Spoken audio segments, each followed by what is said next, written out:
How can something as beautiful as this be dying?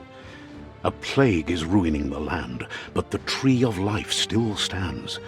Question is, for how long? End is coming to the new world. The tribes stand divided, in need of someone strong enough to unite them, or bring them all down. This is a story with an unusual beginning. So, let's expect an unusual end. Here's somebody with a troubled past, drawn into the spotlight of a story that's already begun. We're already at a crossroads. Choosing a path in life is that fork in the road where you make a choice or simply stop living. But for you, it's not only a crossroad, but a choice. A reflection of your key, the primal energy that flows through everything. Let me introduce myself. I'm the light and bright side of you, or your inner voice to be precise, an echo of balance and consequence of your actions as you move forward. Seems more like you're being light-headed if you ask me, but you'll come around, eventually. But what comes around goes all the way back around. So, it's better to stick to your instincts. You can't fight what's in your nature. In your nature, and here I was hoping we'd be all about natural selection, survival of the strongest and so forth. If that's not instinct, then I don't know what is. Natural selection is all about evolution and progress, and as soon as there's enough light, darkness will disappear. Right is always right.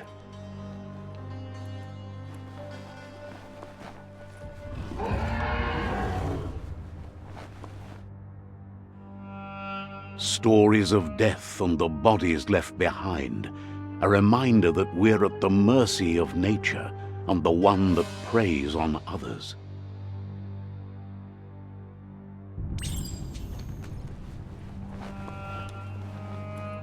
Do you remember the beast that shattered your family, or did you choose to forget? You turned your back on our world and got lost in your own. Meanwhile, the predator only grew stronger.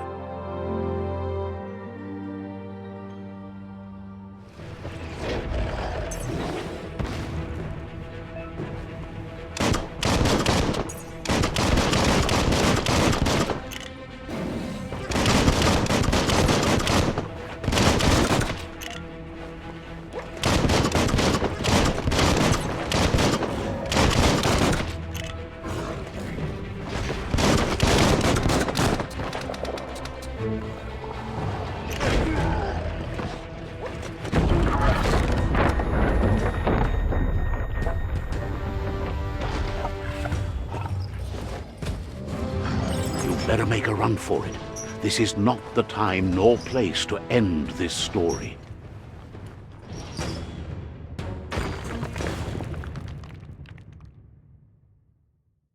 This time, it was best to run and live to fight another day.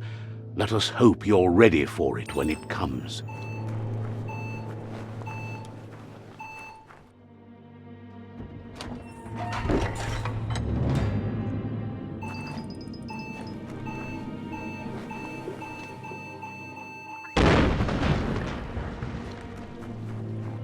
The predator isn't the only threat.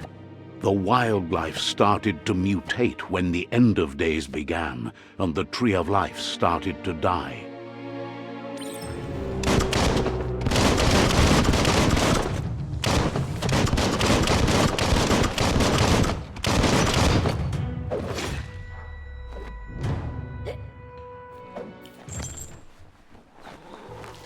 The oil sludge is everywhere. To most, it only means death, but some have adapted to the new environment and changed with it. Evolution has its ways. Oh.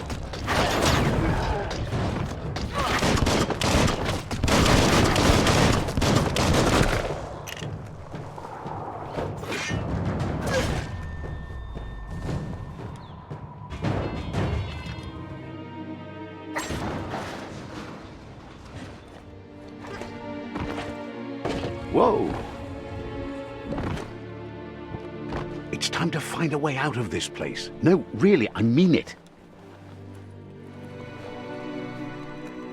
The morks produce biomatter in their multi-organ that they shed under distress. Blobs that affect the cellular coding strands of any living being when absorbed, including you.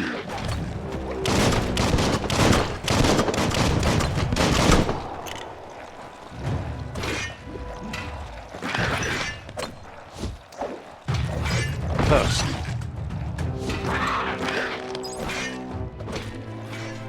Toxanol built vessels called arks to save themselves from the impending doom. But was it too late? It is only from the flight logs of the single ark they left behind that we know other arks traveled through the sky and beyond. It seems those that came before us never lost hope in finding a new home for their kind.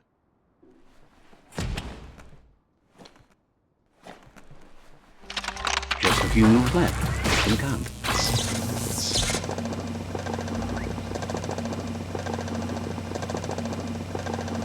There are few records of the chain of events that led to the big apocalypse eons ago, but it's clear the world wasn't prepared for how recklessly the Toxanol Corporation would make its mark on the world. Their rare earth mining and nuclear industries generated tons of waste, and without consideration for the future, they dumped it all in landfills until they ran out of space. That's when they made the big mistake. They began dumping the toxic waste in the surf just off the coast instead, assuming that it would sink and decay with time. And they were right. But no one was prepared for what was about to unfold. Once in the surf, the radiation interfered with the genetics of the wildlife and created bizarre mutations in their offspring. It had an inconceivable impact on biodiversity and the entire ecosystem. The world as they knew it crumbled as nature retaliated. It would never be the same again, and what remained of it became ours. The sound of spark metal going pew-pew is never a good thing. It's coming from behind that door. A warning label. The box looks like a potential brain melt. It's going to take a bit of puzzling to short-circuit the door. Just a few moves left. Make them count. There you go.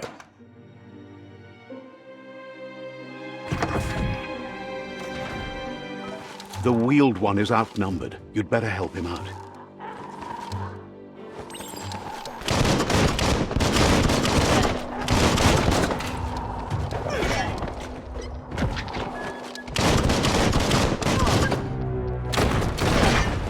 Chop, chop! That's the last of them. Let's talk to the wheeled one before backup arrives.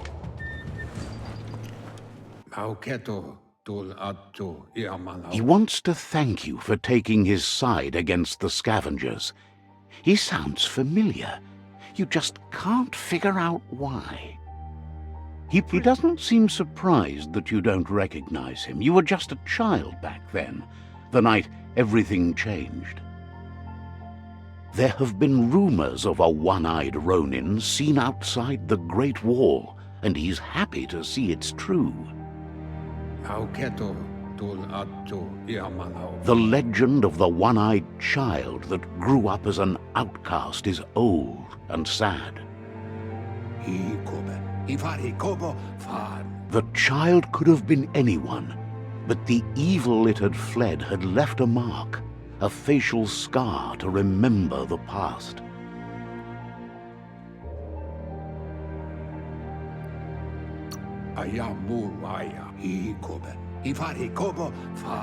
It's a scar you're covering under that eye patch, isn't it? But he would have recognized you anyways. You look exactly like your Muma. There's no doubt you're the child, and that what LUPA-LUPIN did to your village, your Mooma and Popsy, was the beginning of the end. He says it has taken you a long time to bring the past back up to the present, to find your way back, but he's grateful you have. It was after the attack that the unity fell apart. Your Mooma's disciples divided and formed tribes as a reaction to the blight that had fallen upon the land.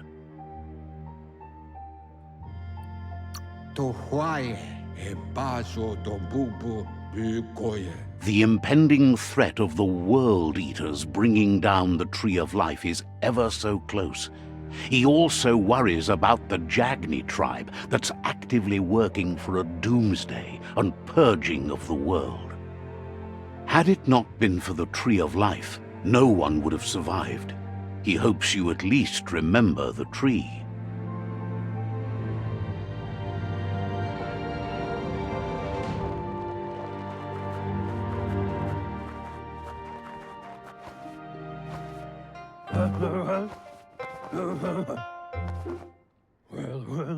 Asks if you are tired, as it's a bit of a hike here from the village.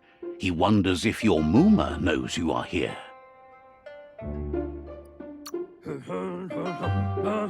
You're such a good child, so you probably did. Even the young forget. He understands why you came all the way out here, to see them, the potato people. The potato people, or NONO, are a wonder, somehow interlinked with this little tree here fueling its source of life.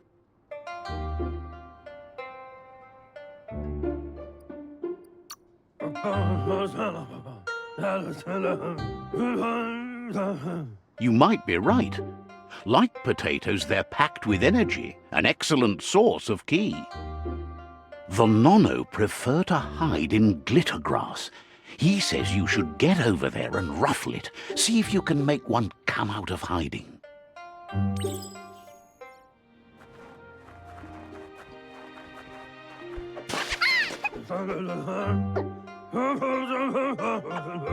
You've found one. You should be proud. They don't come out for everyone. The NONO's ki energy is just what the Pensai needs to complete its cycle and grow into a tree of life.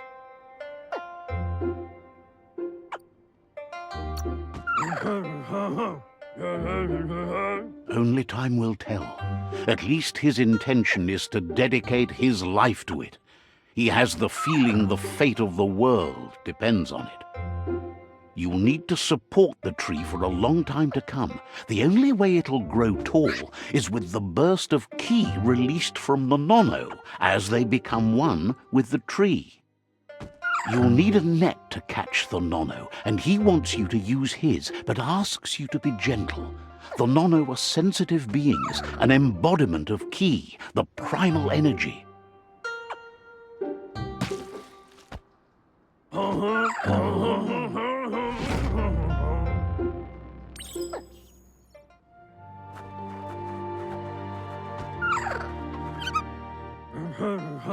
You handle that net like you've never done anything else. He's impressed.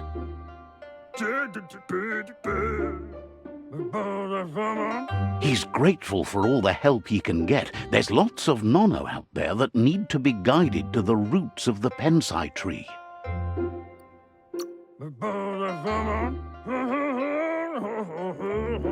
They're hiding in the glitter grass that mostly grows deep inside damp caves, where they draw mineral from the natural rock. One day, he hopes the tree will have grown tall enough to sustain the world. But today, your focus is getting this one to become one with the tree.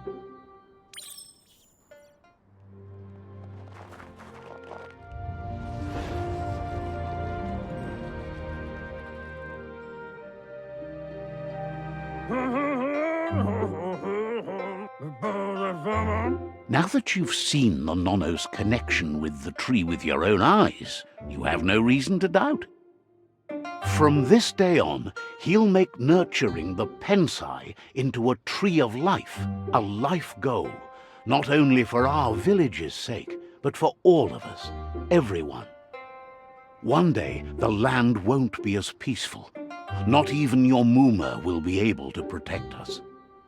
You can already see the effects from how reckless those before us acted, and unless something changes, we're doomed. The land won't survive the side effects of the old world's industrial advances. He says you'd better hurry back to the village before your Muma comes looking for you.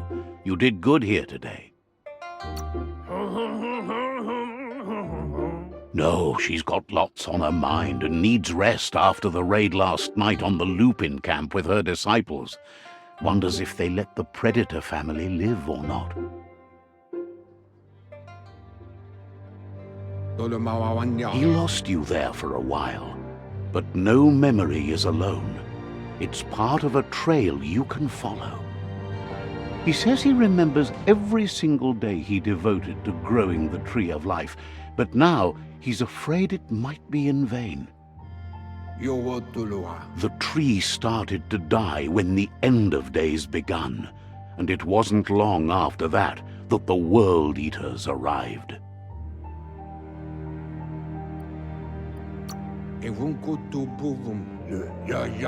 Records tell of the ruinous devastation the Toxanol Corporation inflicted on the land. The apocalypse sparked a re-evolution, the Second Coming, and our lineage.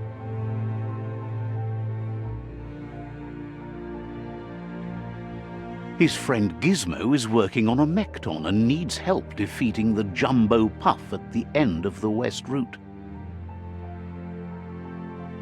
Wiz is still repairing his octopod to confront the Merc Puff that dwells deep down under the surface at the end of the Northwest Route. Noko has tamed the Midget and is preparing to take on the Hoof Puff at the end of the East Route. Finally, Goop is almost done with the Goo Glide, a machine able to ride the waves of the surf all the way out to the Porky Puff at the end of the route to the southeast. Out of Date says his friends are gearing up to stop the World Eaters. There's one at the end of each route. The road ahead won't be easy, but he's counting on your support. His friends aren't strong enough to end this on their own. He wants you to understand that you'll all die if the tree isn't saved.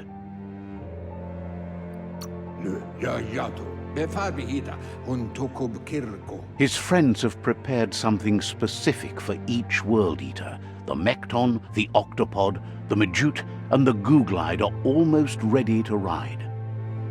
Regardless, you'll meet again once you've played your part in the tribe war and the situation with the World Eaters.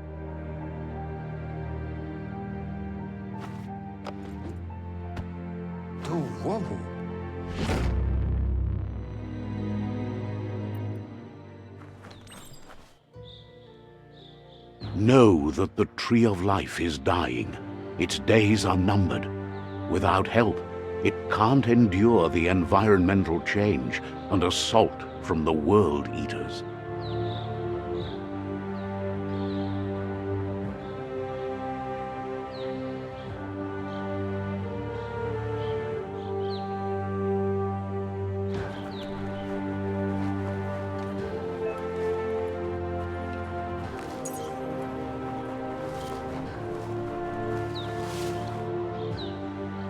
A signpost maps it out for the cartographically challenged.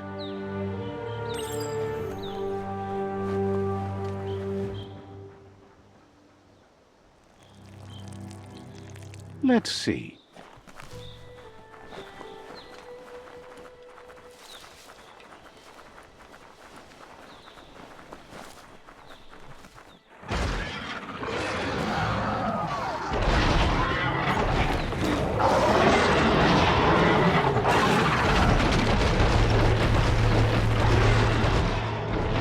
Must be the World Eater that chewed off Out-of-Date's leg. You'll need a hat trick to bring that down. The World Eaters have made their marks on our world over time. That's not the first nor the last village it'll leave in its wake.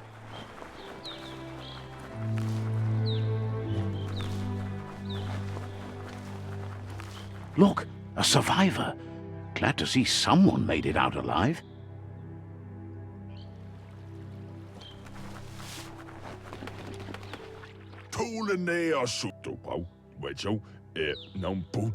He's heard the stories about the terror inflicted by the World Eaters to other enclaves, but never expected one to come all the way here. He worries there won't be much left to save if this continues, even if the Tree of Life survives the attack. He doesn't know what your connection is to this place, but something tells him you've stayed true to your heart. Anyway, he needs help and says it's by your actions you'll be judged, not by your intentions. He's grateful for that.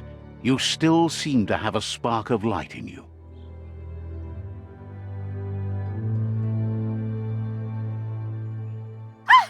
That's a spark of light in you!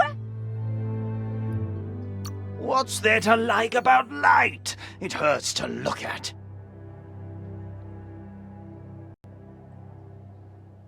Not as much as it hurts to look at you. Always making this personal. And you're always trying to pretend it's not.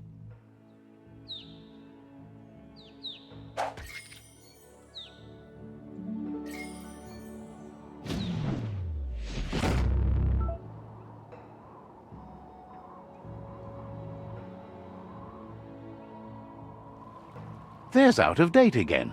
He must have missed something important.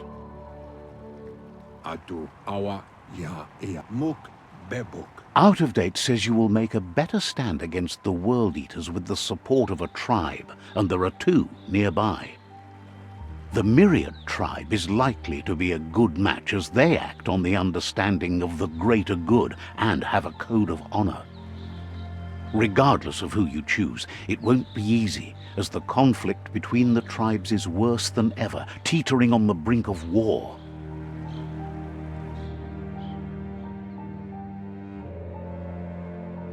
The Myriad's conviction to stop the World Eaters began when the Leviathans rose from the depths of the surf. Siding with the Myriad's movement for wholeness in a fragmented world might seem like the logical thing to do, but is it the right thing? One thing's certain, though. Destiny arrives all the same.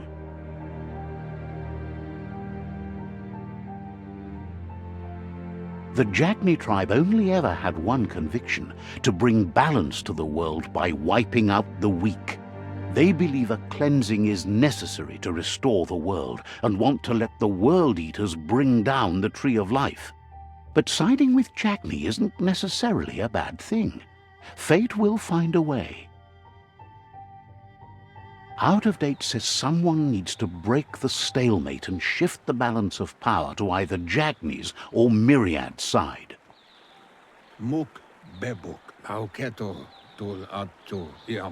He believes the tribe's Sifus, Myriad especially, will listen to you and expects you to pay at least one of them a visit and play your part.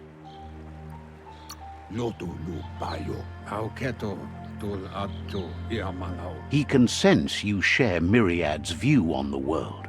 The Myriad would embrace someone willing to fight against the tyranny of the Jagni. Out-of-Date will be waiting for you beneath the Tree of Life if you lose track of what you need to do.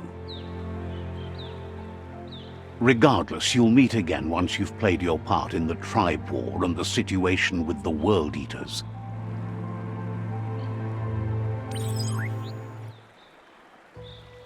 Another fork in the road. It's either the tunnel or the motor bridge. What'll it be?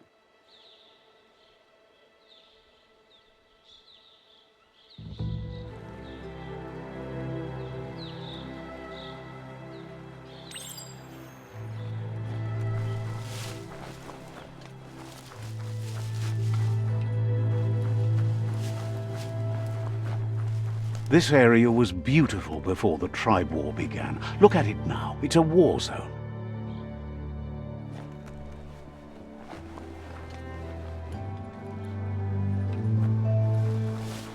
That's the Myriad Tribe's fortress.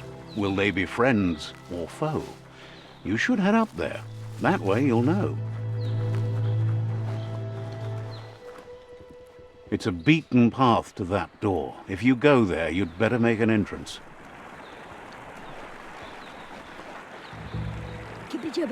Says they're wary of strangers. They're at war.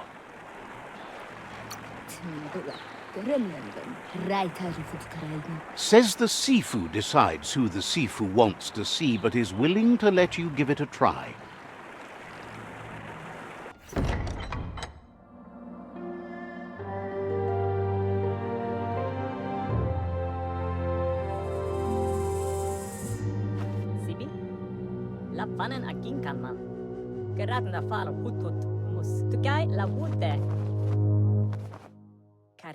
The Myriad tribe act on understanding of the greater good and a code of honor. They believe uniting the tribes is the only way to restore the peace.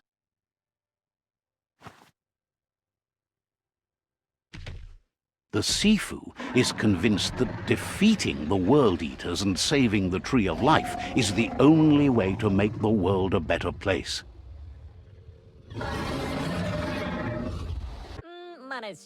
He welcomes you to the Myriad Fort and introduces himself as the tribe's Sifu.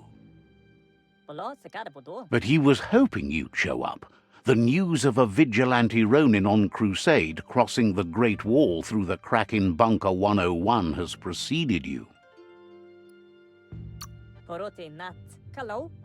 He heard you took out-of-date side against the scavengers in Bunker 101. It seems you believe in helping your next, and that's something you have in common. He's convinced you've returned for a reason, and is glad you chose to come here.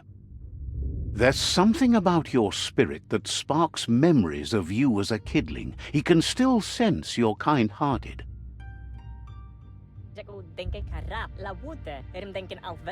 The Sifu says sometimes one memory can make another come to life.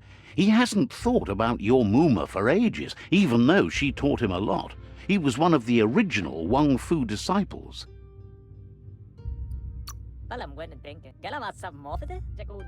Your Muma invented WUNG-FU.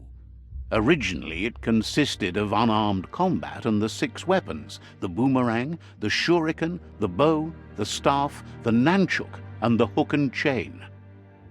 The Sifu says it's time to set the past aside, at least for now. Unrest is sweeping the land, and there are rivals in all directions. Myriad wants unity between the tribes. Their goal is understanding of the greater good and establishing a code of honor. If you believe there's some good in everyone, there's still hope for tomorrow.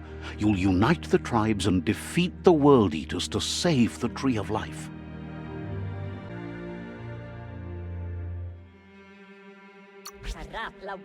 He was hoping you'd join them. You understand that there's no harm in doing good to others. The Sifu was waiting for something to tip the balance in their favor, and with you by their side, he's confident you can unite the other tribes. The one you should coerce first is the Jagni tribe.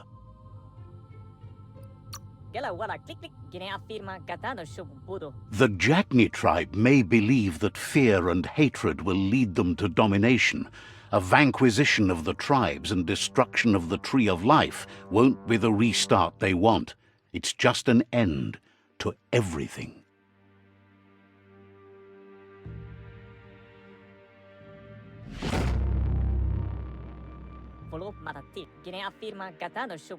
Their kin have run out of options and found themselves backed into a corner. Even those who desire peace have been forced to prepare for war.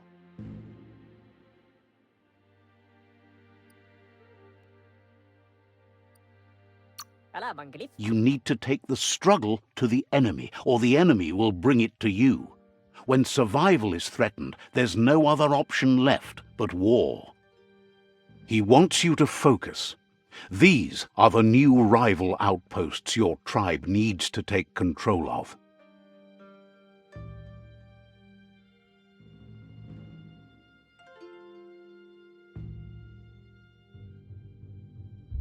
He says you'll regret not being on their side. The only way you'll learn their secrets, WUNG-FU and the tribe weapon now, is if you defeat him. And that will never happen. You both have gentle minds, so they want to wage a gentle war.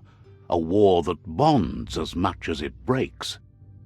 Tells you not to be afraid. Your fate cannot be taken from you.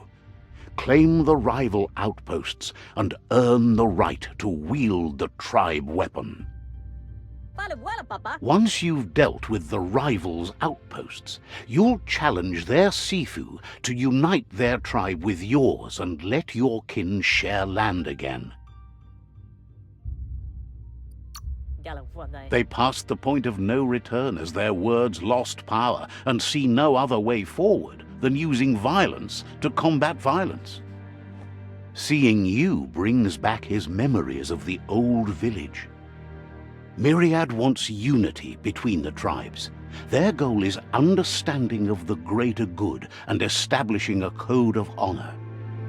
He remembers your kind and unselfish soul and can sense you still have it in you, the will to do good.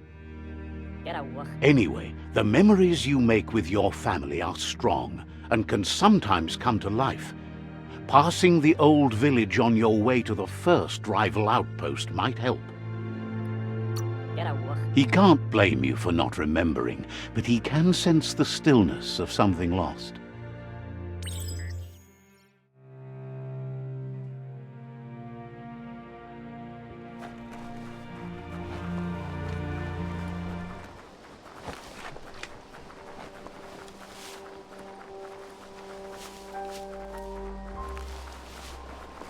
Time is lost on this place, but it evokes a tingling sensation. There's something special about it, drawing you closer.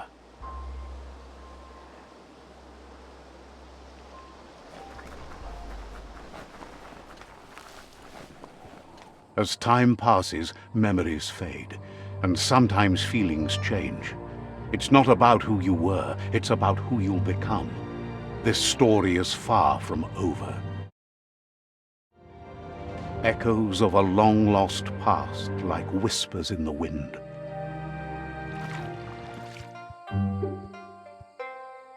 Here's someone who takes each day as it comes. He asks how you are today.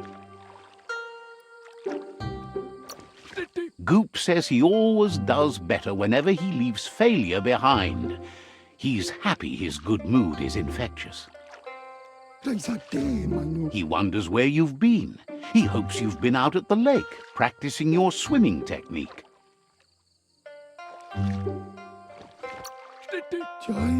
He understands WUNG-FU is hard. That's why your Muma only has 6 disciples. Doing just one thing helps you get more done in less time.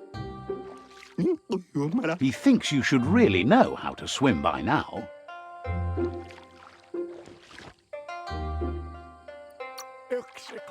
And he'll be honored.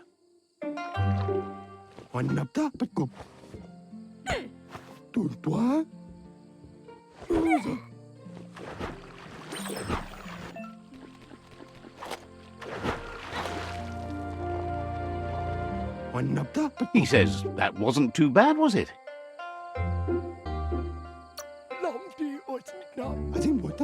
At least you learned that you'll drown if you don't swim. But you need practice, lots of practice.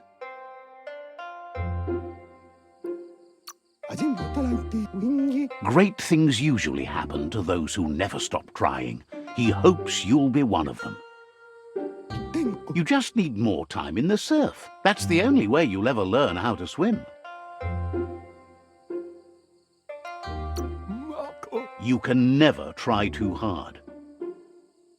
Judging by your Mooma's look, it seems you forgot something.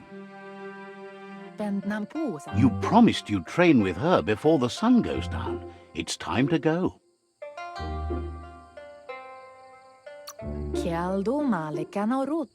The dedication to training is important. You can't rely solely on the fact that WUNG-FU is in your blood. You should know, practice makes perfect.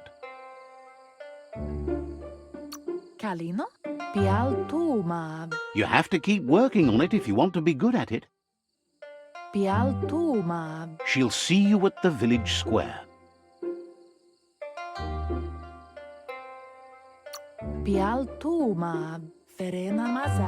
She says that's good. With a passion for learning, you'll never cease to grow.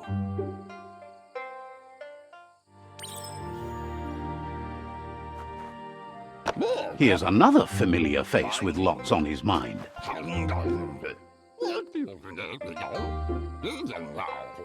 Asks how you're feeling today.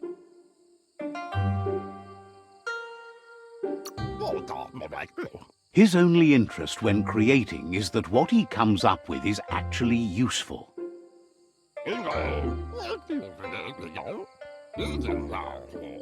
He was hoping you could help him pick up some scrap for a thingamajig he's working on.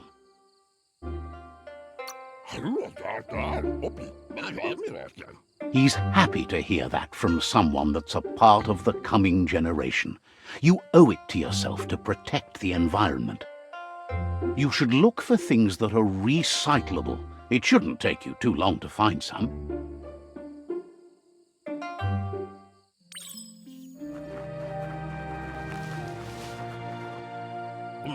He wonders what usefulness you found.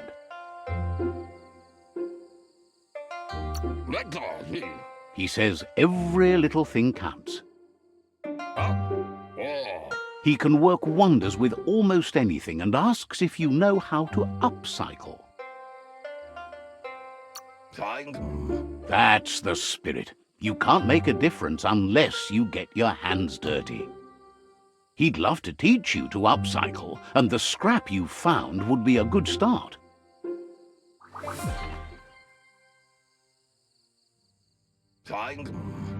You did well, but he can't help but wonder why you decided to craft a weapon. He believes being considerate will help you feel at peace with yourself. He understands, but hopes you won't be needing it anytime soon.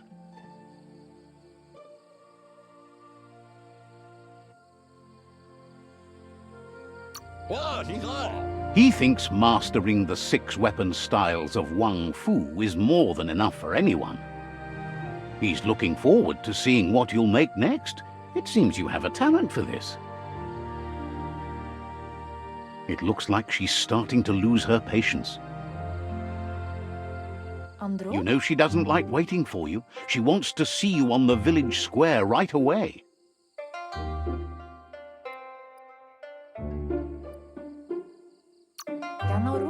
Then you've got a good excuse. You share a responsibility to prevent hardship on nature and the environment. It's your future. She wants you to grow up and start thinking for yourself. You really need to find yourself before she's gone.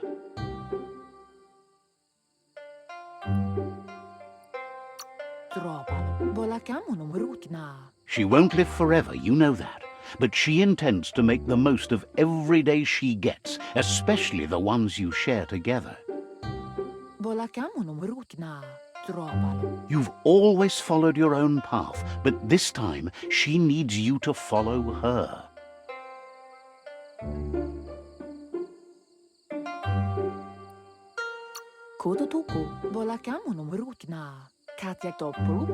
Then start by meeting her on the village square and take it from there. She knows you're a free spirit, always on the move, like the wind.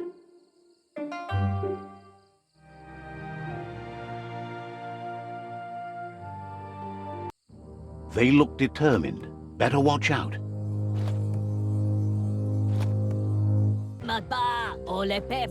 He asks you to stop right there and wonders where you think you're going. He says that it's not too late for you to turn back, though. There's no way they'll let you pass. He wants to know who you think you are.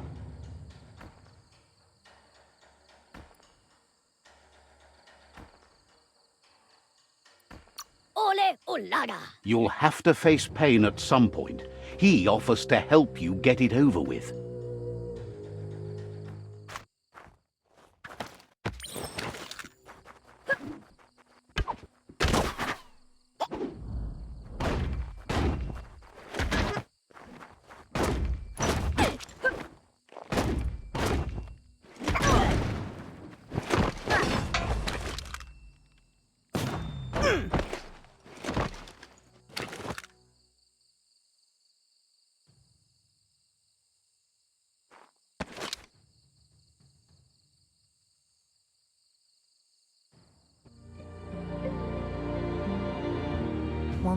She asks if you're hurt. What happened? She says it's nice of you to consider them, but they have weapon training at sunrise tomorrow, so they'll need all the rest they can get. The most important thing is that you're okay. It's time to focus on your training now. She said it before. WUNG-FU will keep your body in good health, and that's how you keep your mind strong and clear.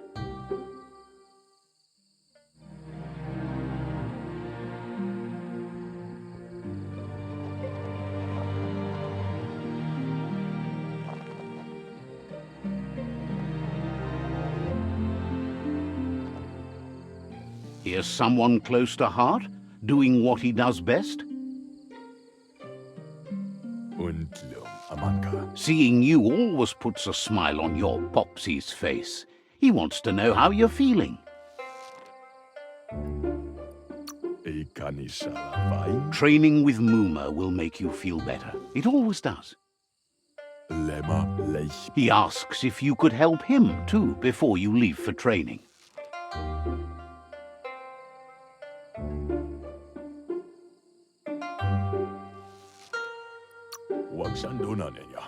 He wishes that was true for your Muma too, but guiding the village into the future and teaching WUNG-FU to her disciples seems more important for every day.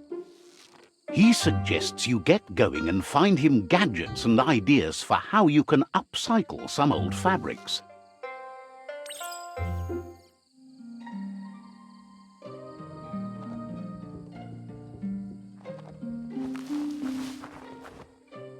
He's curious to see what you've found.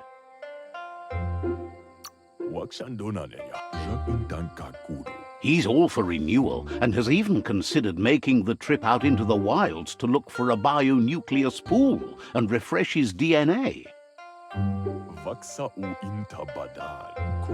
He can work wonders with pretty much anything and asks if you know how to upcycle. Thinks some are and some aren't. One thing's for sure, though, your Muma thinks it all takes up too much space in the house. He says it's about time you learned how and offers to teach you, starting with the scrap you found.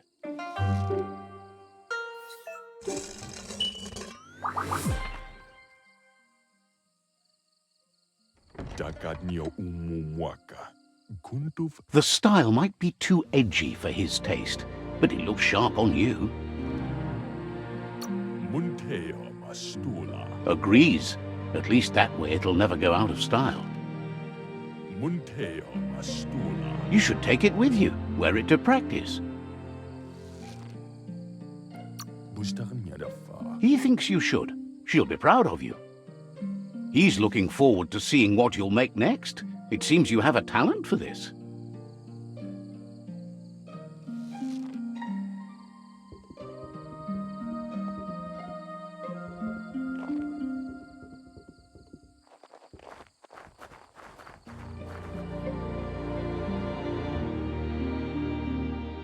Your Mooma says it's about time you got here.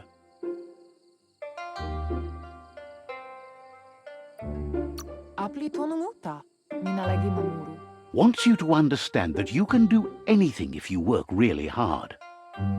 She says she is eager to get started. You don't have much time left before the sun goes down. But there's enough time left for repetition, and you need it. Training dummies don't hit back.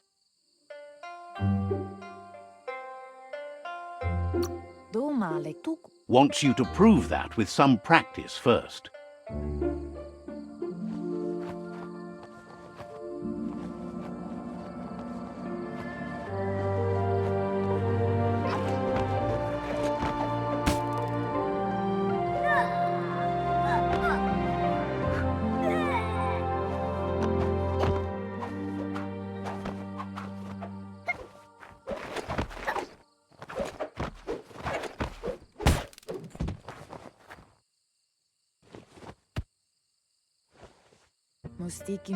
Your Mooma says you did well today. She's so proud of you. Thanks you for being such a good student. Been working on a present for you, with the help of Gizmo and Wiz.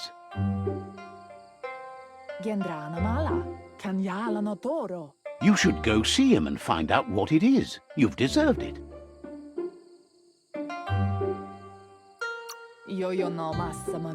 Says he's always thought so well of you, just like her.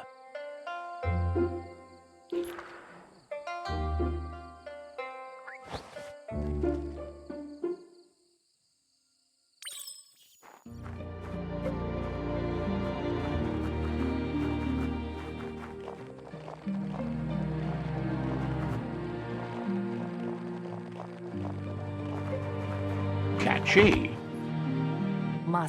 Your Mooma says she's never seen an apparatus as green as this little thing. It's wonderful. Figuring that out is half the fun. A piece of scraptronics like this has built-in old-world tech that makes it a potent communication device. It's called an automaton, and it's hardwired to your DNA. It'll follow wherever you go and see whatever you see.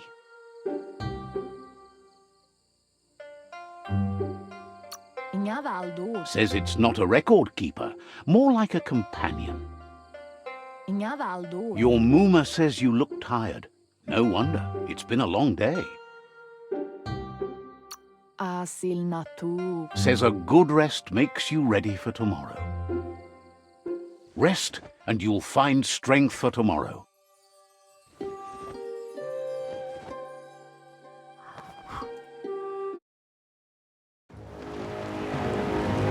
Nothing could stop LUPA-LUPIN from setting the world on fire.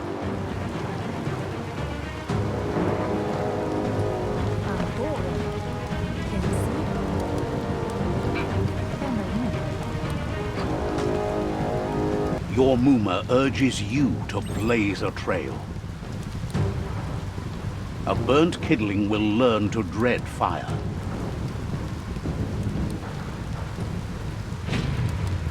Give it a last burst and you'll make it.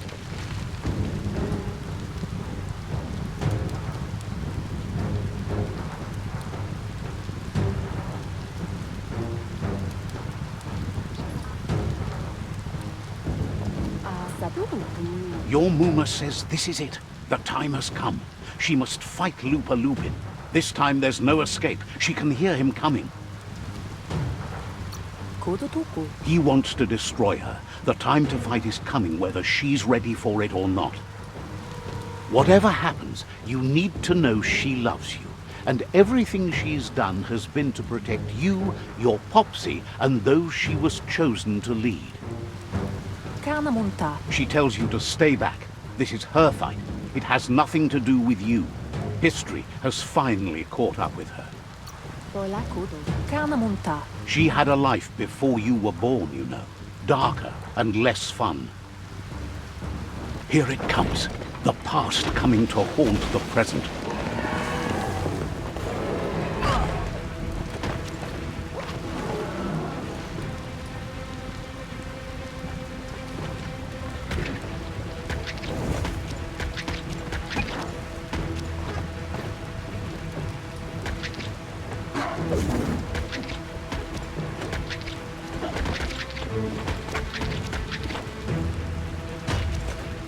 You must go through fire and water to make it out of here.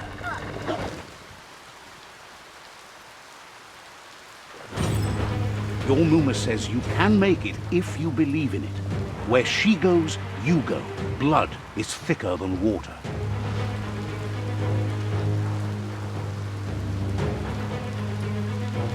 You're in deep surf. Don't make waves. The surf goes where it wants to go. It'll take you to the shore as long as you go with the flow.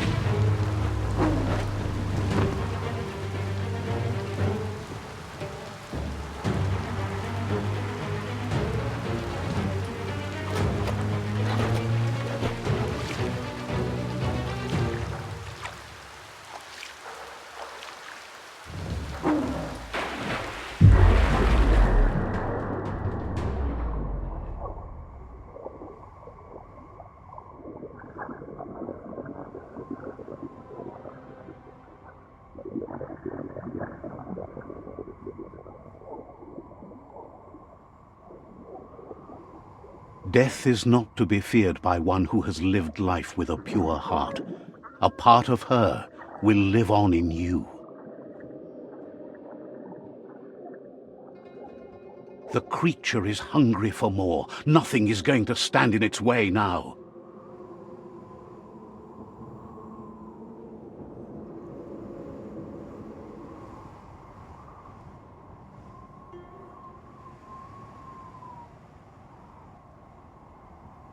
If a sacrifice is made for someone else, it's not lost, but passed on to the next. Life must go on. Real sacrifice comes from love and necessity when all other options are exhausted. The ultimate test of conscience is the willingness to give up anything to save what you truly care about.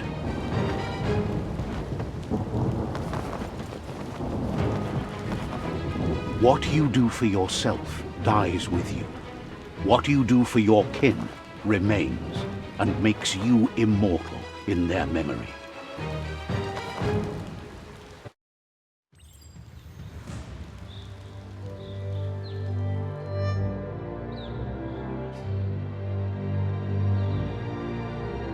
As the moment fades and is lost, the only thing that remains is loneliness.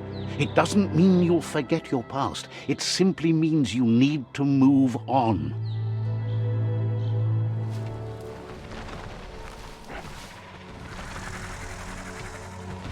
The tribe's caught a fluffy hulk. Better watch out, it's no pet.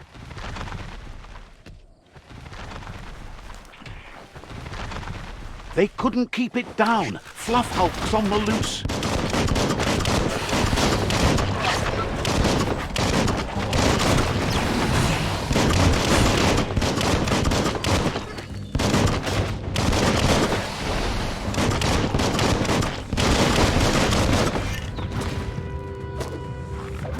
Who could stand against that?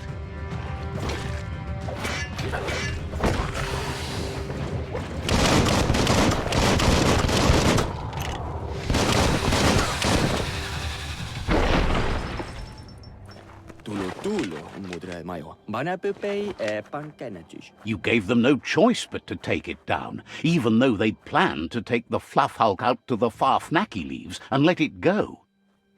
They've received news a Ronin had strengthened their ranks and were looking forward to meeting you. A group of myriad crusaders already headed out to Jagni's Mercadorpus outpost and are waiting for you there.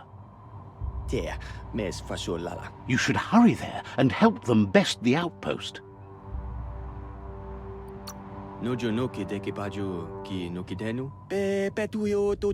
The Myriad tribe is prepared to fight to the death for souls that will be forever lost if not saved.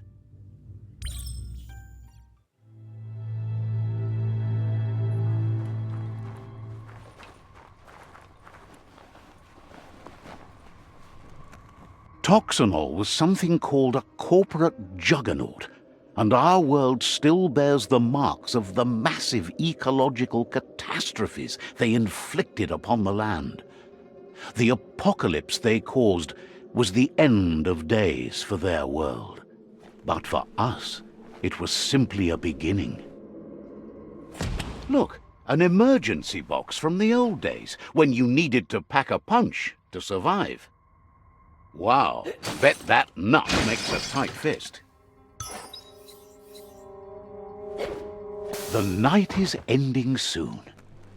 Tunnels like this still carry echoes from the past. Can you hear it?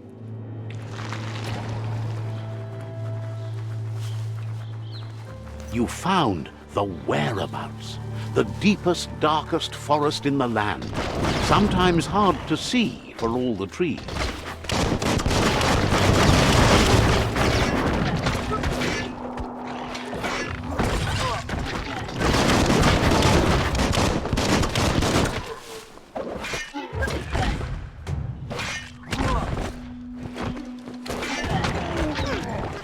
Kaboom!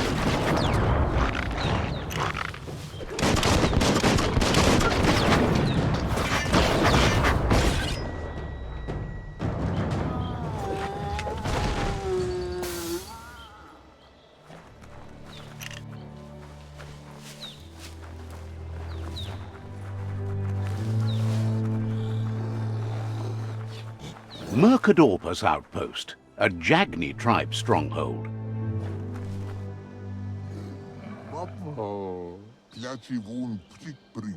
Says it's time to set the outpost free. Inflict as little damage as possible as you make your way through to the rival captain.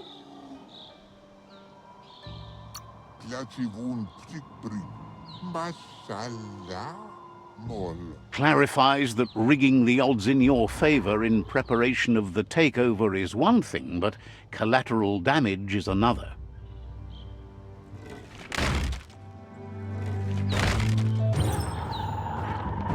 Here's the first line of defense.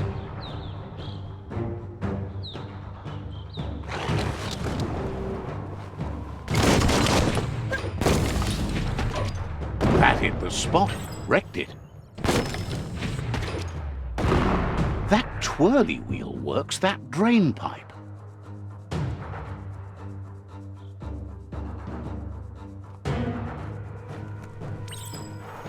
Spin the twirly wheel and open that drain.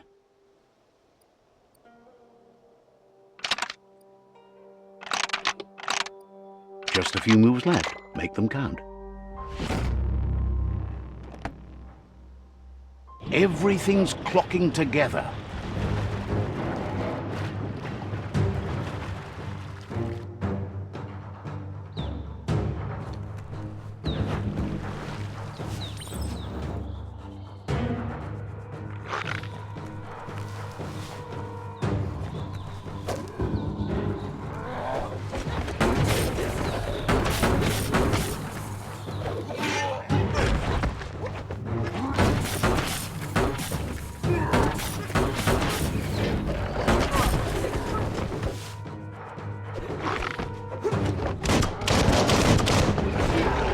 Switched off the light.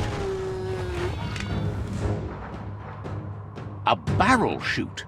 Smack it to get a barrel out of it, then hit it toward the gate and blast it.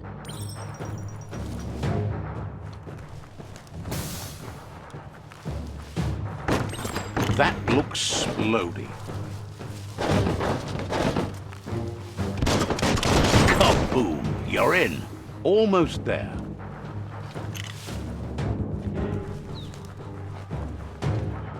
The outpost belongs to your tribe now. He says you made them weaker, but they won't give up. Your Sifu thanks you. Your tribe is growing stronger.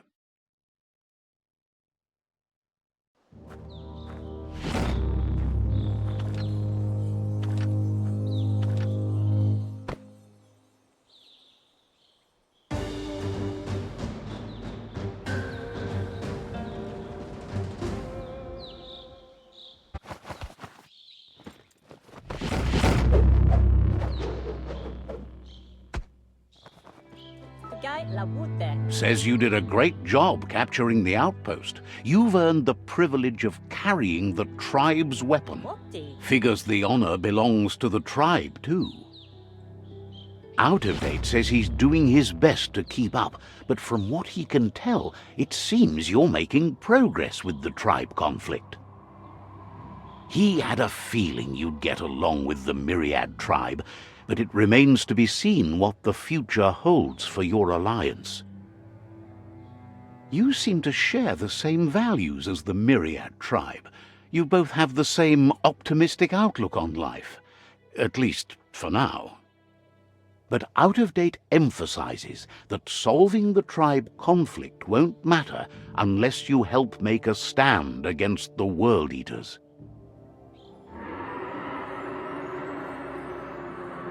That doesn't sound good. Out of Date's forebodings are justified. The jumbo puff needs to be taken care of.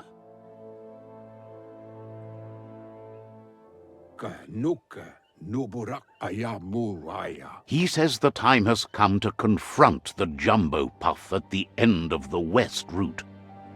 Gizmo is working on making his mekton strong enough to endure the oxygen-deprived dead zone all the way out to the World Eater.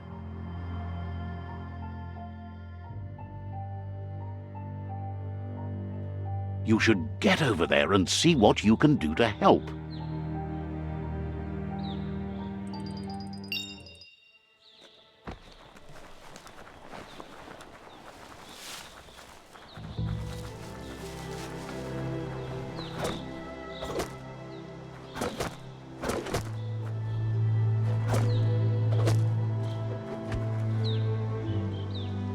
That's a gnote.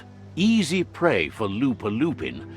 For everyone else, they're a perfect mount and easily tamed if they are kept fed.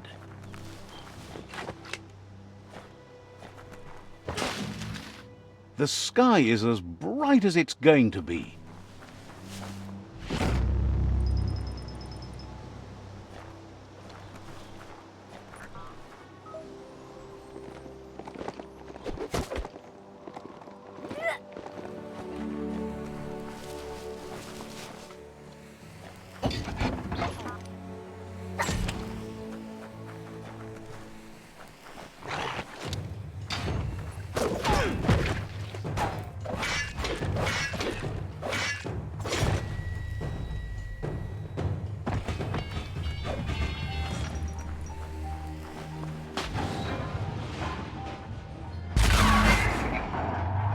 Yes, you can do anything. The sky's the limit.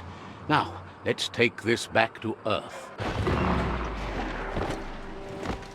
Wow, you really took that all the way down to the end, in flames.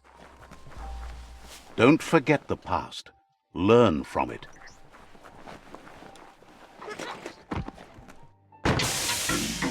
Handy.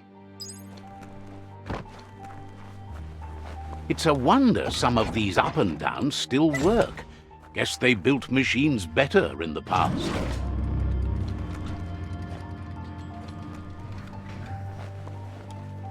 The spent nuclear fuel that Toxanol dumped in the surf had detrimental effects on the marine habitats, while the overflowing landfills contaminated the groundwater. Combined, this sent their world hurtling on an inevitable road to ruin.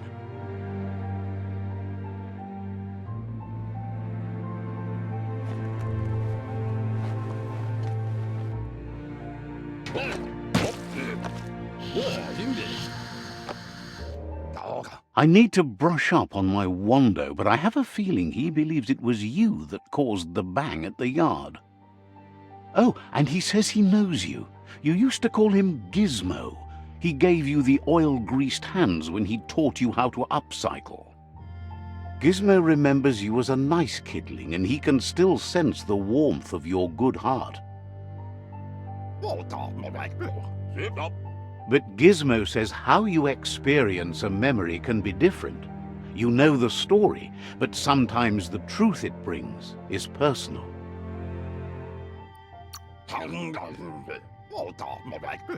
It carries so much hate, and its insatiable hunger has only increased over the years since it claimed revenge on your parents. Gizmo says he also has re-memories from the long gone, but unlike you, he doesn't think of the past, for it's gone. He understands history made LUPA-LUPIN a big part of your past, your present, and soon, your future. You still believe there's some good in everyone. You still have hope for tomorrow.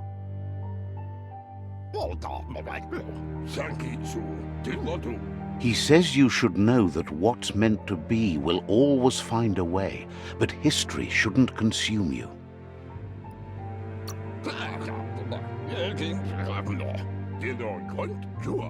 Gizmo encourages that. You should forgive, but never forget. It'll provide some comfort to your soul and keep the memory of lost loved ones in your heart. Fan that flame! Beat out that spark before it starts. It was so young, so fragile. It had so much to give. Better to take it down now while you still can. Fire catches. Eventually. Would like to know if you ever doubt the choices you made on the path that brought you to this point. Would you have been happier going in a different direction?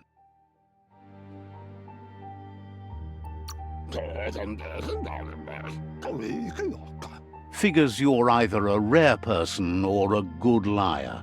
Maybe both. Would like to know if you ever doubt the choices you made on the path that brought you to this point. Would you have been happier going in a different direction? Supposes that's all any of us can do. Grateful to you for coming back and doing your best to change things. You were the only chance they had.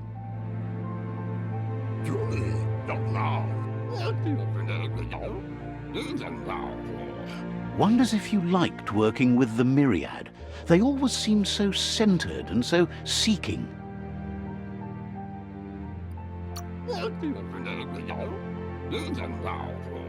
Thinks that's more than most are. It's hard to keep to a path like that. But that's not important now. Gizmo says it's taken a long time to bring the past up to the present, and where you go from here is up to you. You need to set the past aside, at least for now. He can't leave the underyard as he has no protection against the vacuum in the dead zone, so you need to salvage scrap to upcycle the Mekton, starting with the old crate outside. You should return when you've retrieved the scrap. There's no time to waste if you want to make the Mekton strong enough to fight the Jumbo Puff.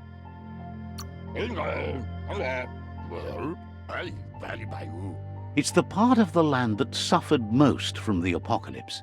It's deprived of oxygen, making it next to impossible for anything but creatures that were most contorted by the contamination.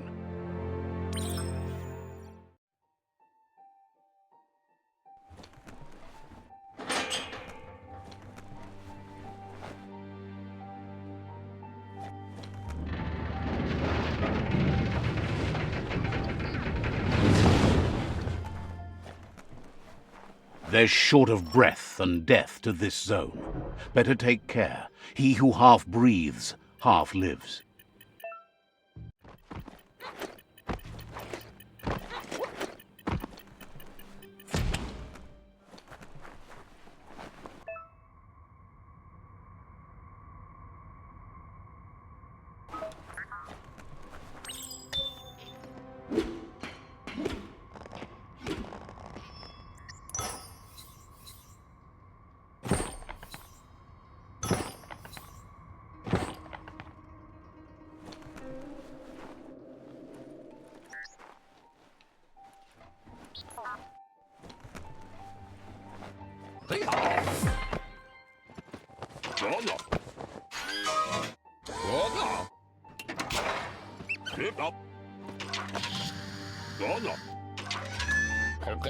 He says that's enough to get the Mekton functional. You'll have an engine, a fuel soaker, a gun and a gathering net, but no armor, nor enough oxygen supply.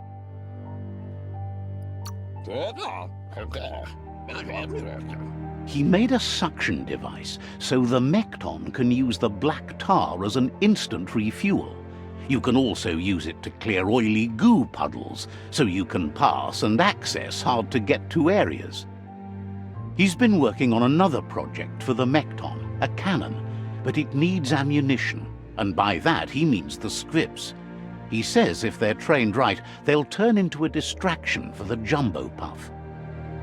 The best way to find scripts is to go talk to Moog.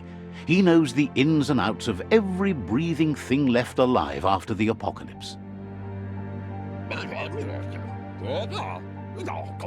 Unfortunately, this means you'll have to venture farther out into the dead zone than Moog's camp on the steep depot. Once you find Moog, he'll be able to give you directions to where you'll find scripts. It's a little feisty and tough critter, a perfect fit for a live ammunition, if you ask him.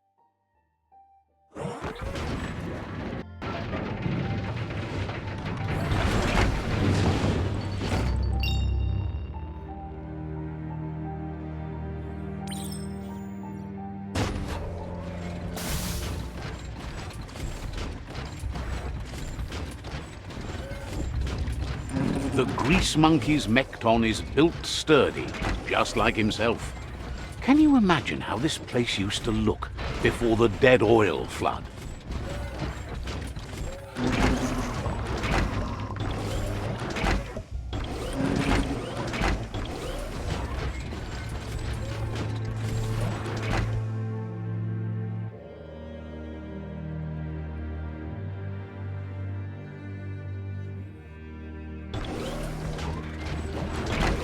That over there is Steepo Depot, the cliffside that Moog hangs on to.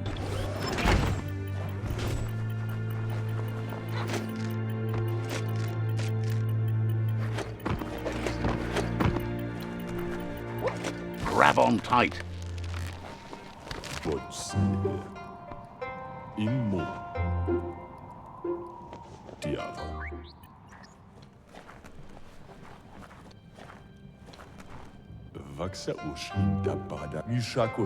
This one's impressed to see you out here. He figured you'd be dead by now. Not many are as tough and clever as you must be. Claims he goes after the most dangerous game, huge monsters.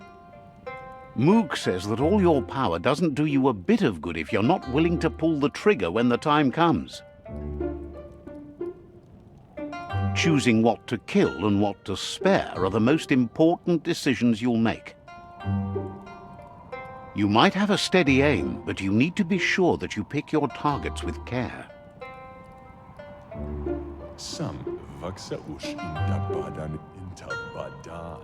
It's hard to make those life or death decisions for others, but someone's got to do it. Otherwise, they'll do it themselves, and you know they'll miss.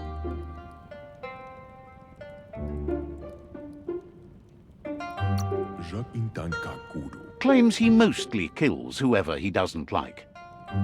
Says it's wild that the world seems to be coming back, but he supposes that means more monsters for him to shoot. Wonders why you work so hard to keep things alive. Bullets help thin the herd instead. Says you should give up on working with the stubborn myriad. He keeps trying to put out their lights and they keep putting up new ones. Says they keep the monsters away. He needs them closer, not farther. But enough of that, right? He says the wildlife, nature, has changed and turned against us. Instincts of survival took over when the world changed. He's not sure about their veggie diet anymore, and if it's changed, who knows what it's done with the chemical composition of their body output.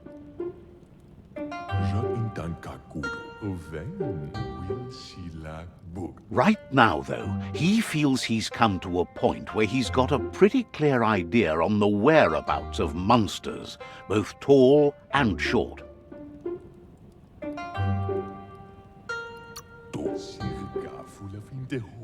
Thinks that it all hangs on the tree of life. When it started to fail, everything changed. Moog says you must learn to walk before you can run. It takes practice before you can call yourself a monster hunter. Fortunately for you, he can help. He understands you need to start off with something small before you go big. There's no better place to start than a squip cave. Hunting down a couple of these little critters for yourself should keep you on your toes. Thinks you have bigger issues than your so-called haunting skills if you're going to nitpick on his grammar.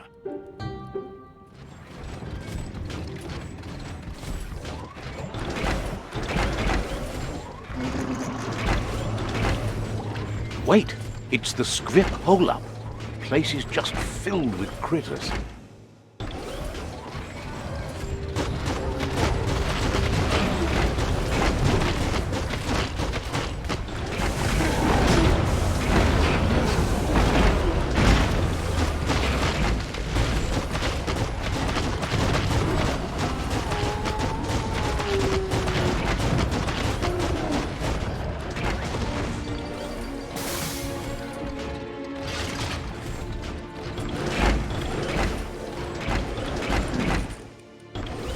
Time to walk on your own legs. That's just nasty. Biohazards make you puke.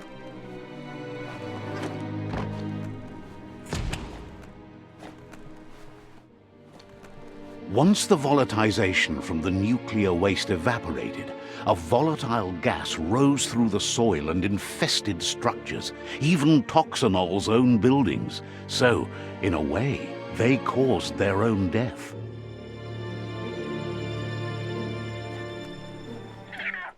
Stuck with you now.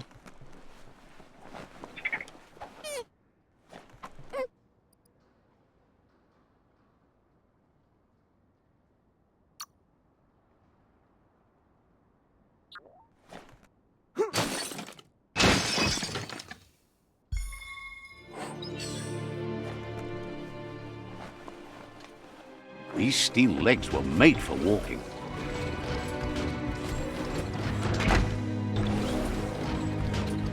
The air's too thin here.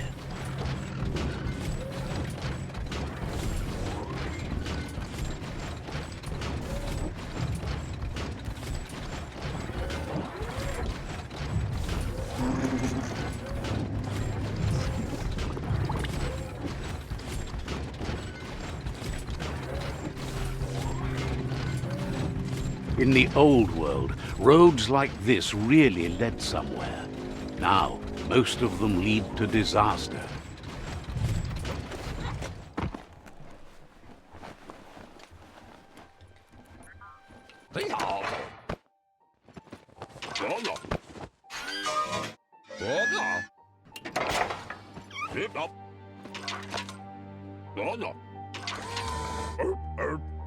He says that's enough scripts to sustain the Mekton's claw crane cannon with infinite ammunition. Well done.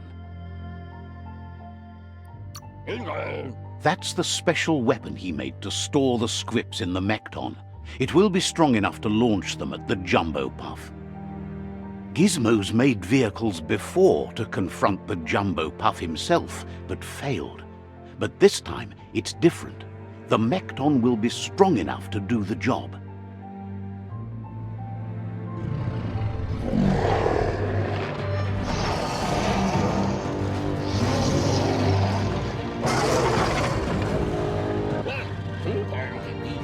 It's time to put a stop to the World Eater now, otherwise he fears the damage it's caused to the tree already will be too much to handle. He asks you to not even think about taking on the Jumbo Puff on foot. You'll need the Mekton to do the job, take his word for it.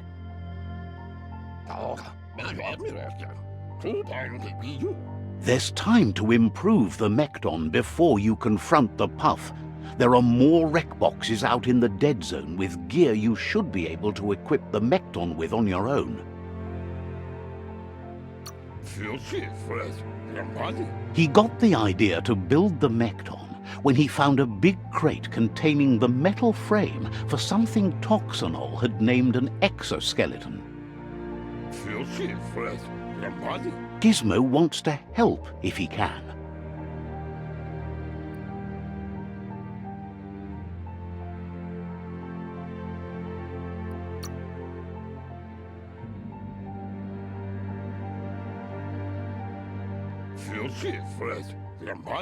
To stop the Jumbo Puff is going to take a real hero.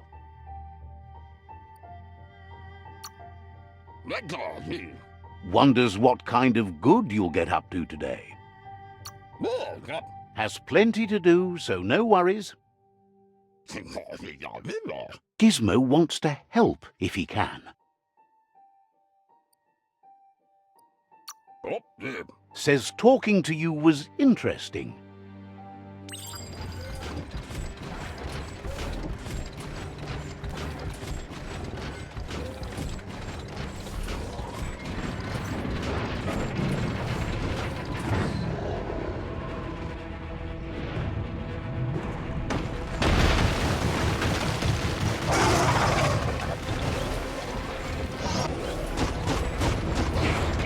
That's a Jumbo Puff with an appetite. Ain't no fuss. Better put an end to it before it ends our world.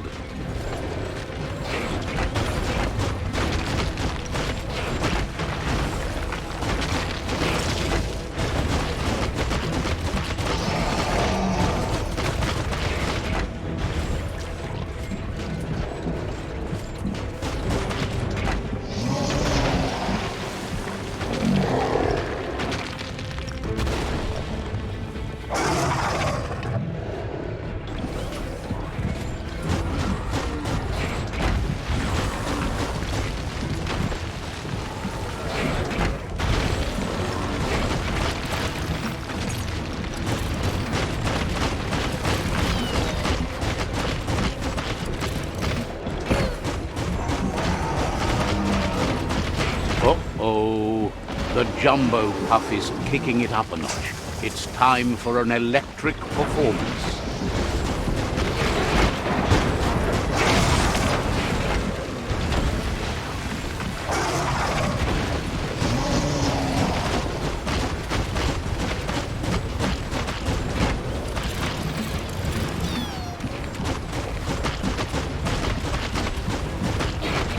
Got a bad feeling about this.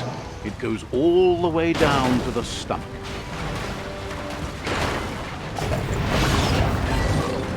Start like a snack, and you'll end up with a ride down the intestinal canal. That's too close to the end station. Better move up and away, or be swept out the bowel way. Better pumped out than flushed down. Don't let it happen again. See, it's what's on the inside that counts. That meaty Taurus is already offbeat. End it. Wow, what a super-sized wormwing. That must be as big as they come. The Taurus is pumping at half a beat. You know what? Who would have guessed it would go down with a throw-up? Can it really get any better than that?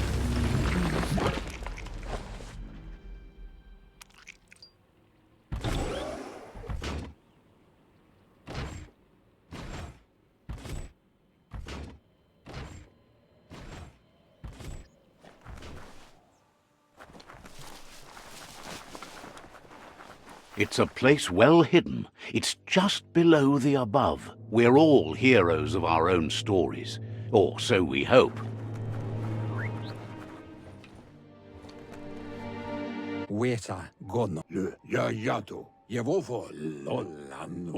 Out of Date's impressed you made it this far, but there's still so much left to do. The end of the world is still on everyone's minds. You've beaten a path where you have the power to destroy or save everyone. Question is, what you'll do with that responsibility. He can sense that your heart beats steadily and acknowledges that the best way to find yourself is to lose yourself in the service of others. Thinks it's important that you remember who you are and where you came from. Someone without knowledge of their history and origin is like a tree without roots. What do you think his are? He's the one that's called Out of Date, remember? Out of Date says there's a time for everything, and now there's no use thinking of the past, for it's gone.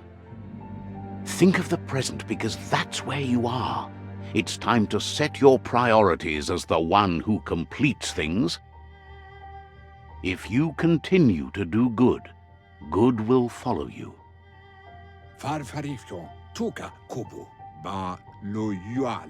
If the world really does end, there won't be anywhere to run. So he's prepared for the worst, something he calls the Ark.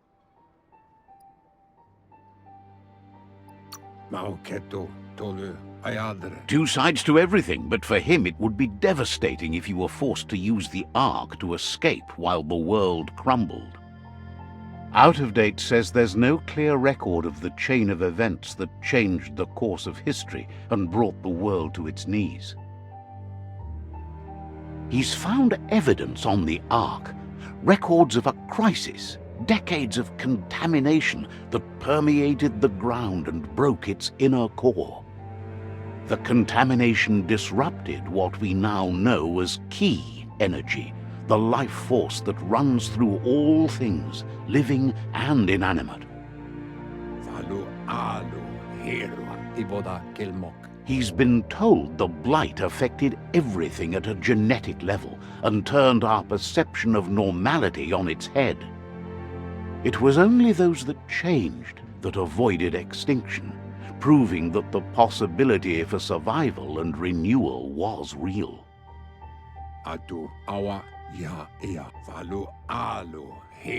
He understands you are curious about the ship at the foot of the tree. He says it surfaced when the oil broke through the ground. The Ark predates the back-in days, and now, after years of study of the manuals he found inside, he believes he's figured the ship out. The Ark has room for 4 more, and he trusts you'll apply wisdom to your compassion and choose whom to save if the world comes to end. He'll keep the seats open, and you are free to invite up to 4 others to join you in the Ark in the event of a cataclysm. Out of Date says that from what he's heard, you've been busy. He says he appreciates what you've done so far, but unfortunately he's got urgent news from his friend Goop in the southeast. Out of Date says that even though he's unsure about your intentions, he hopes you'll support Goop. He says he'll point you in the right direction, but finding Goop and making sure he gets what he needs is up to you.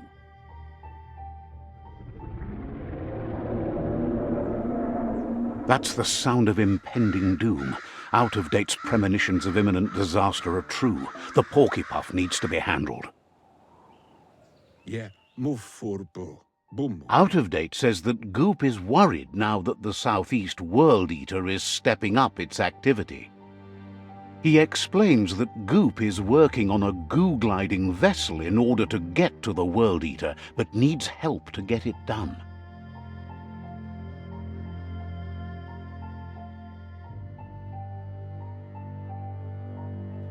Out of Date suggests that you should head southeast as fast as possible and see what you can do to help. He wonders what's on your mind.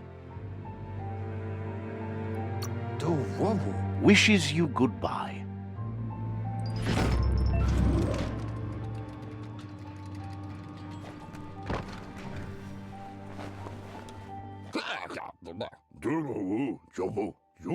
He's helped Out of Date to get the Ark hardware restored. There's just some wiring left to do before the vessel's ready for takeoff.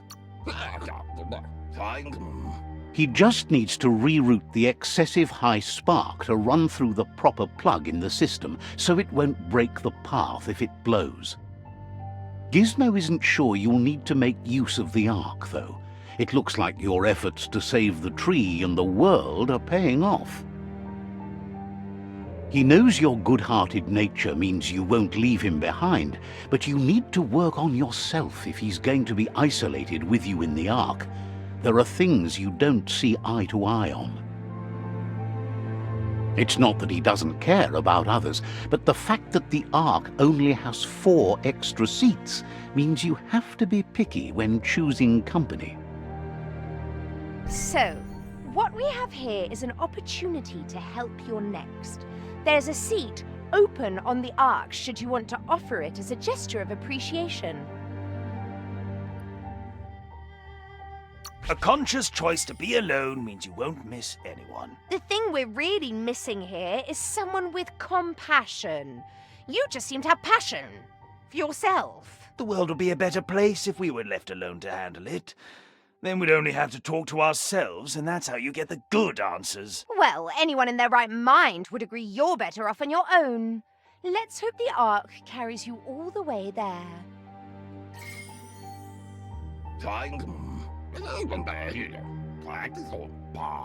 He's surprised to hear that after all he's done. He basically rebuilt that thing for you. He'd never expect you'd put yourself and others before him.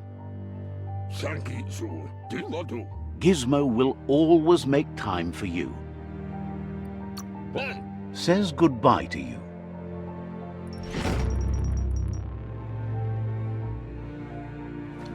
The warmth just goes right to your toesies.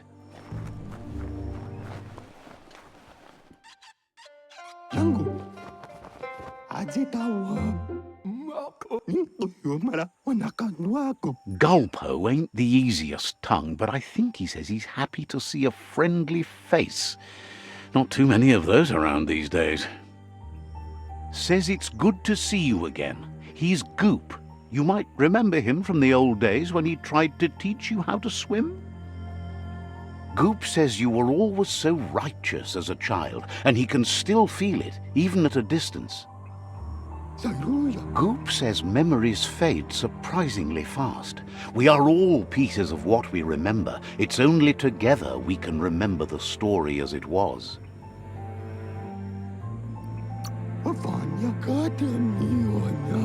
He can't tell you much as he didn't want to hear anything about it. He can't understand how someone could be so vicious, even though he knows there are reasons behind it. Goop says our memory keeps things for us and protects them until we are ready to face them again. He understands you've returned to face LUPA-LUPIN. That's the destiny you've been carrying within yourself all these years. He says that the catastrophe back then didn't vanquish the good in you. It's still there, as bright as when you were a child. Now the time has come for you to remember and act. Your life is your life, not the story you're told about it.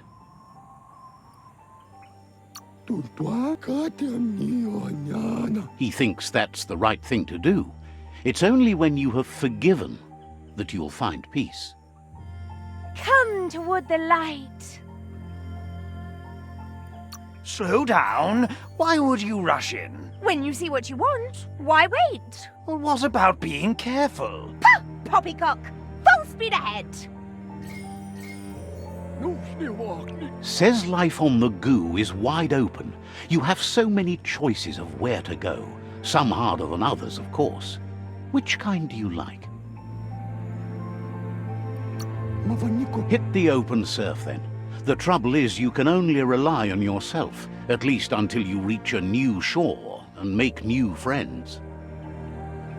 Says life on the goo is wide open. You have so many choices of where to go. Some harder than others, of course. Which kind do you like? Best to stick close to the shore then, where the goo isn't so deep. That's like being close to your friends who can help when things go wrong. thanks you for doing everything you could to de-goop the surf.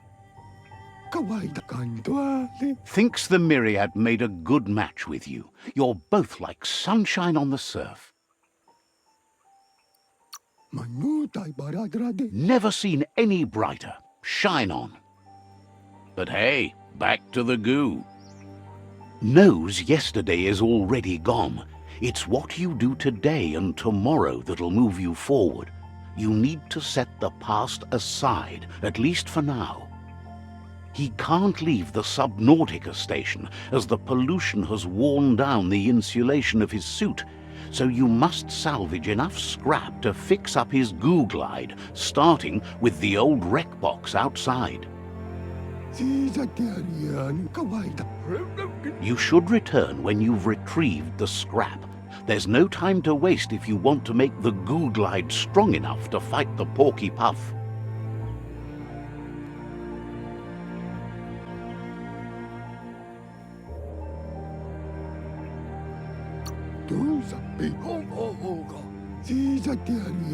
It's not that it won't keep your head above the surface, but it needs improving to carry you across the thick goo out by the Porky Puff.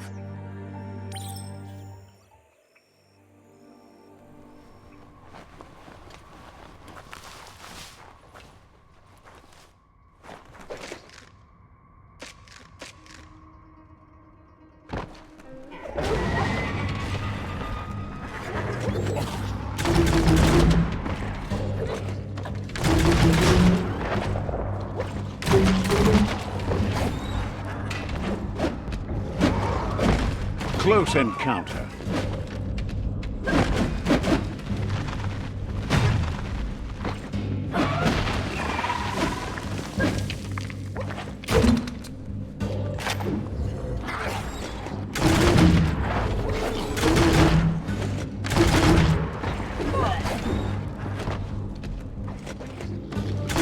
So much damage.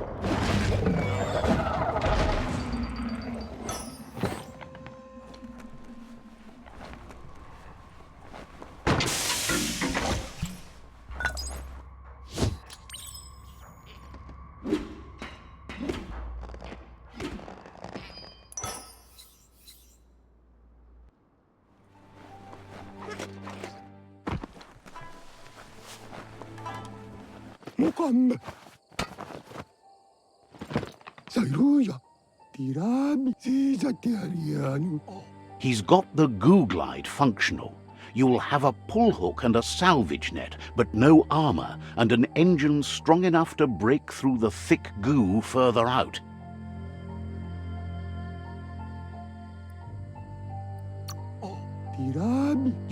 There are lots of valuables left behind on the surf floor that the salvage net will enable you to haul.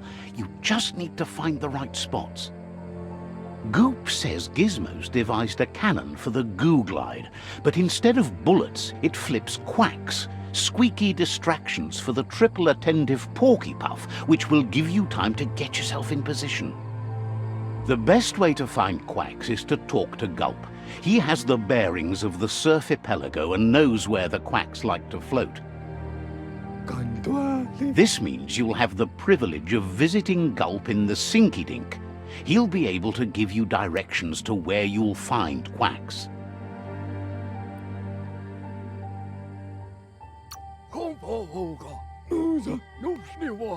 He only knows what's visible to the naked eye. Gulp is not much of a babbler and mostly keeps to himself and his drink.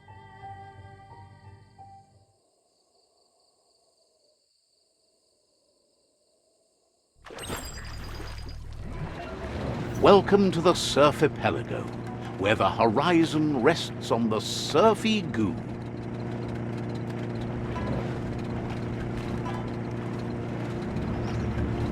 This here is the Sinky Dink, home of Gulp, at the very least.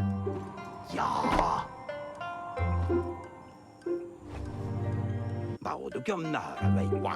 He's pretty sure he's heard of you before, although the details are maybe a little hazy. He wonders if you have something for him to drink.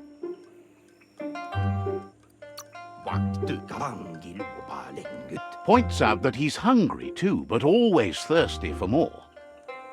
Says you look like you've got a powerful thirst to do something in this world. Good, bad, not really sure, but it seems like you've been drinking in your destiny and liking the flavor. Wonders if you could take the time to help a man slake his own thirst. You'd be doing him a liquid solid. You're a do-gooder, so you know you want to. Either way, he hopes you find a way to wet your whistle before the world comes to an awful dry end and leaves us all thirsting for more.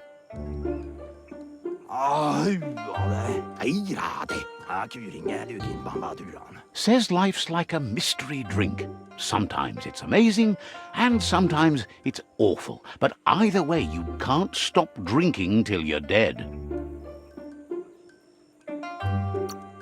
Sure, but that's nowhere near as quick and easy. Who wants to stop to chew?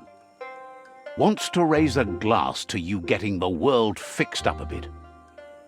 Respects how you always try to help, no matter that the world's fate is hard to swallow. Sees why you joined up with the myriad. They like a peaceful drink, just like you. Says he sells them drinks. They mostly suck them down on their own. But who cares about them? Says you'd be as bummed out as him if you came for the hot stuff, the glugmocker, nimhimbibble, and his favourite radium syrup. That one's even more intoxicating now, aged in truck tankers and all. Without a drink, and radium syrup especially, he can't move, much less think, as the power of his mind is directly proportioned to the quantity of syrup he swigs. That's why he's called Gulp. The drink helps him forget the state the world is in, but it only lasts until tomorrow. The world is still doomed, even if the sun goes up.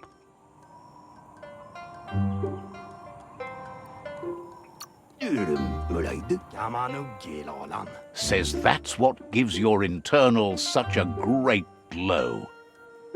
He wants you to know he has other interests too.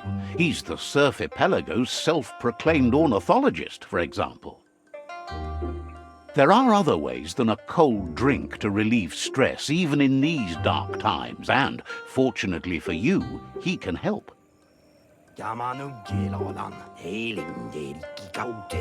Watching pippies flap is calming, but better yet are the ones you can look at and touch, like quacks. Squeezing them is a great way to relax.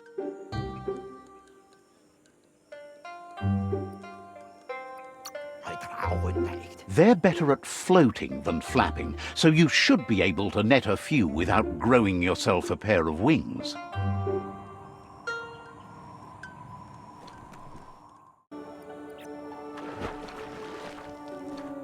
Point it in the right direction and blast.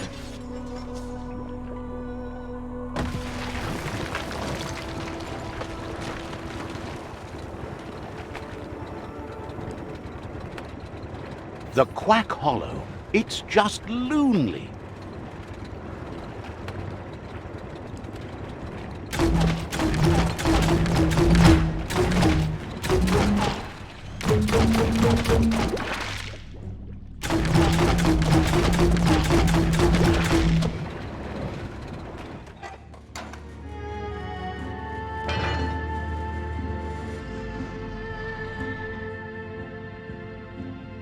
Nothing like a story with an unexpected ending.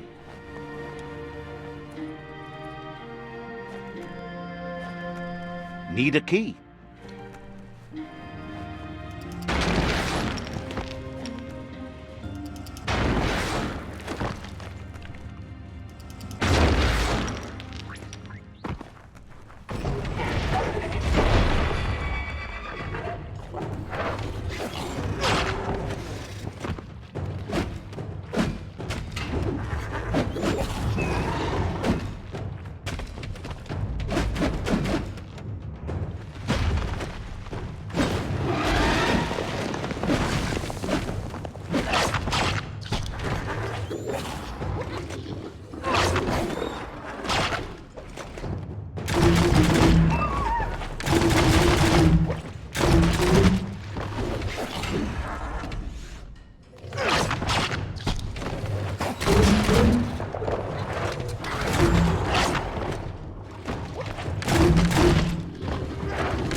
That'll come in handy.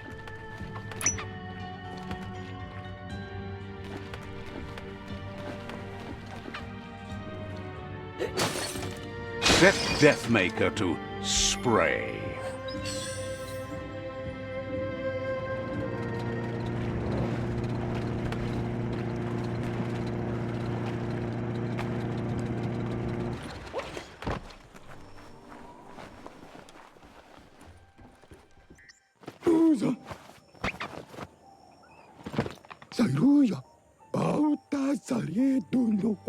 That's enough quacks to sustain the Googlide flipper with infinite ammunition.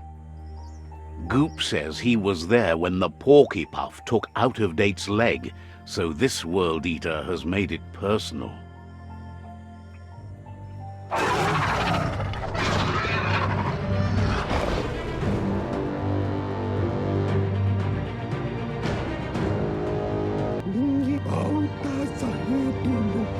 After that, Out-of-Date started using his head instead of his legs and came up with the plan on how to best make a stand against the World Eaters, and it wasn't by foot.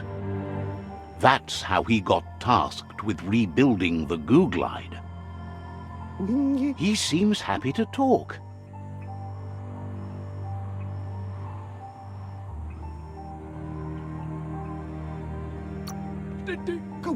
Thinks you got your good nature from your father because he spent so much time with you.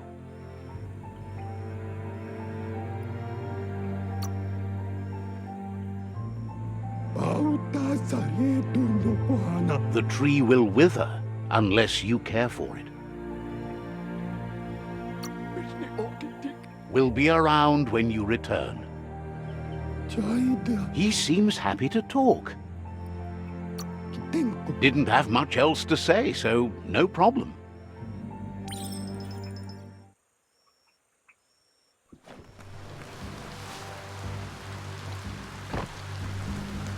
This is a quarrel spot. So many wars have been fought over this patch of dirt. What a waste.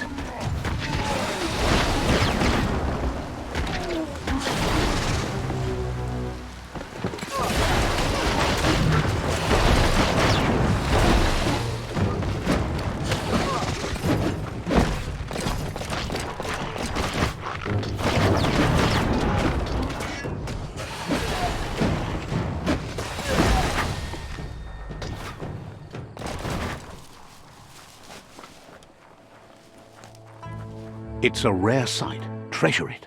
Wildlife here is teetering on the brink of extinction. We all are. The meat eater again. Nothing seems to satiate his hunger. The gnot is done for unless you intervene.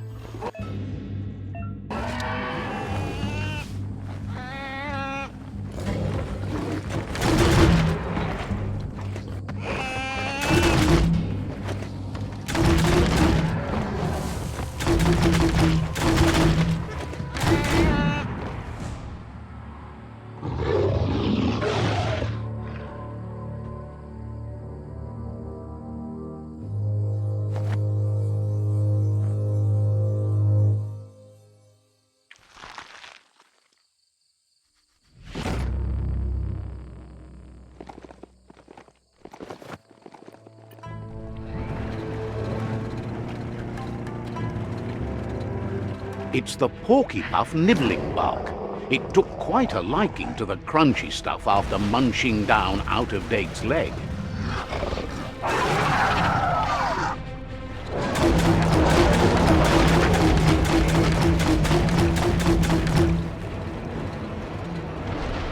Hook the boom ball and tow it beneath the puff.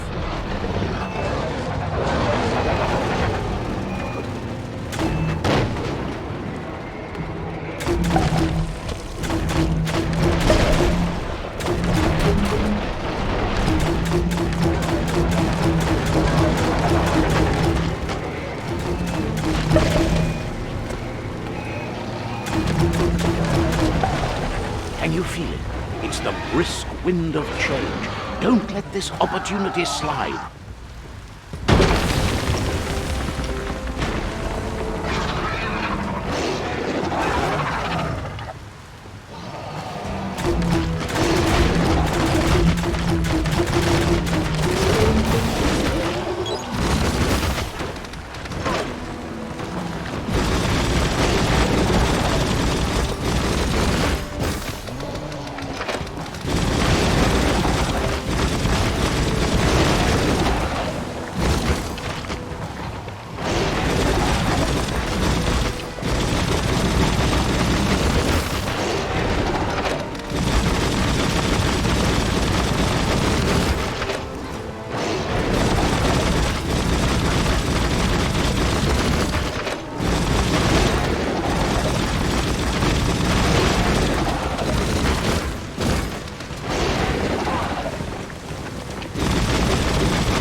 He thanks you for dealing with another World Eater. You're halfway there.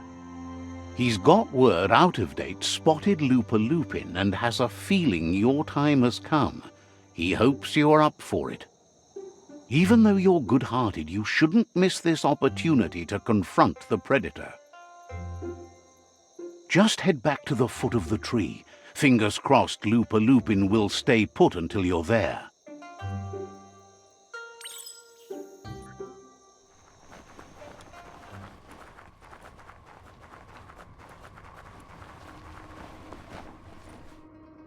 Out of Date says the time has come for you to reconcile with your past.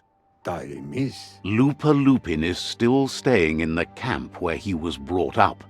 He hopes you'll find the answers you are looking for there. Even though darkness is a part of your nature, he suggests you try to keep your cool, as the best fighter is never angry.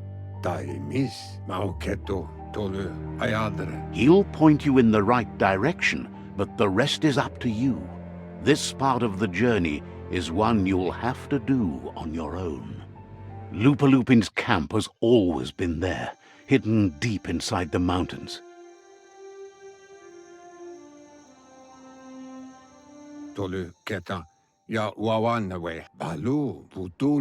Out of Date hopes you'll find your way and the answers you were looking for once you're there. He knows he said it before, but the time has come to put an end to the Lupin's reign of terror.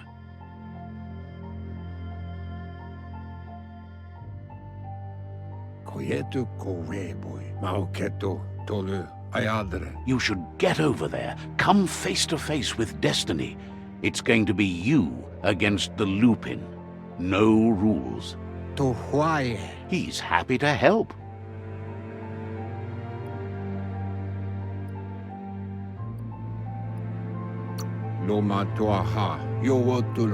Thinks if you need Wiz, you should look for the Surge Surf factory. He's usually there. Says you'll see each other later. He guesses you're back for more.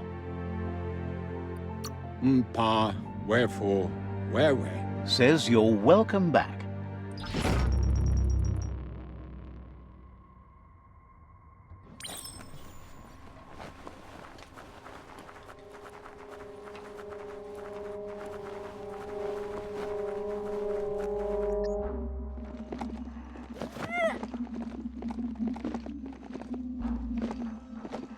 Got a good grip on that beastie?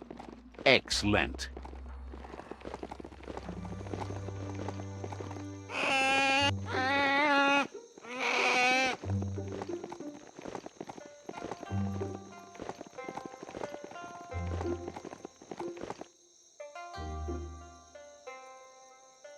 LUPA-LUPIN's camp has always been there, hidden deep inside the mountains.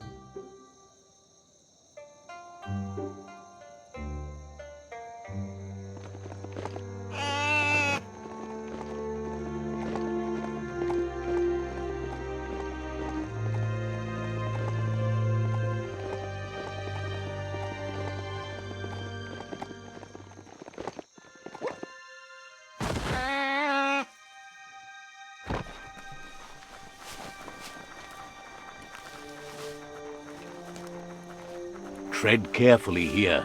This is LUPA-LUPIN's camp.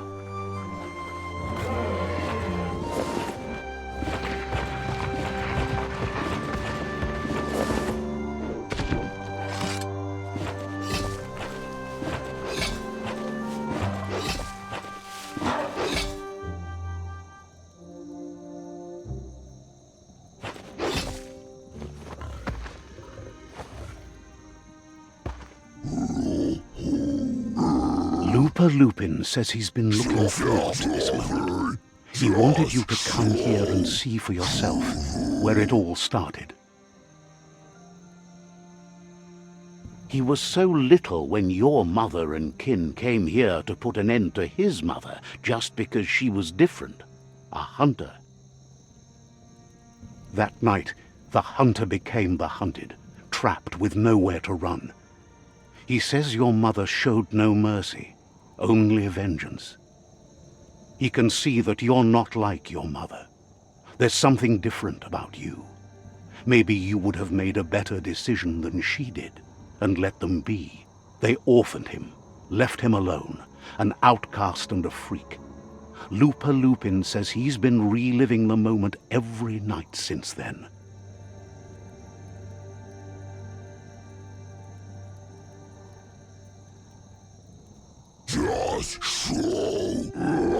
He says your mother and her disciples started something that couldn't be undone. They created the monster he would become. He knew his time would come, and he was patient. So, when he got news about your birth, he knew how to get revenge that would last. That's why he spared you that night he raised the village when you were a child. He wanted you to suffer for life, like he had. He marked you for life, so he'd recognize you when you met again, and you'd eventually remember where you came from. His hunger grew insatiable over the years to come. He tried, but being vegetarian wasn't in his nature, and he couldn't go hungry. But he's never taken a life for the sake of appetite. It's always been about survival, and that our true self is being who we are. A deep look into nature will make you understand everything better, and that natural selection eliminates, and the strongest survive.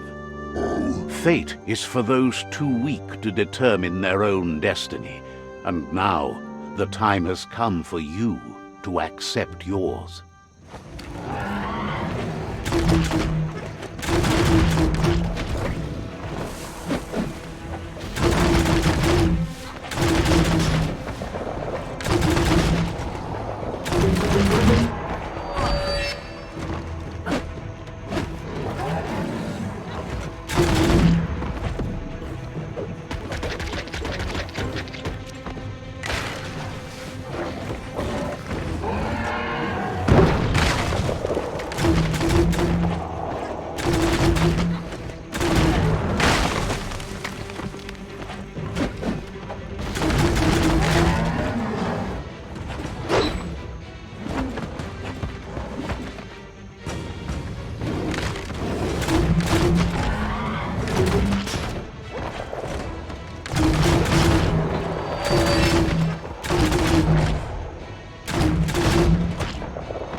Itchy trigger finger.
Heroes inspire in a way nothing else can.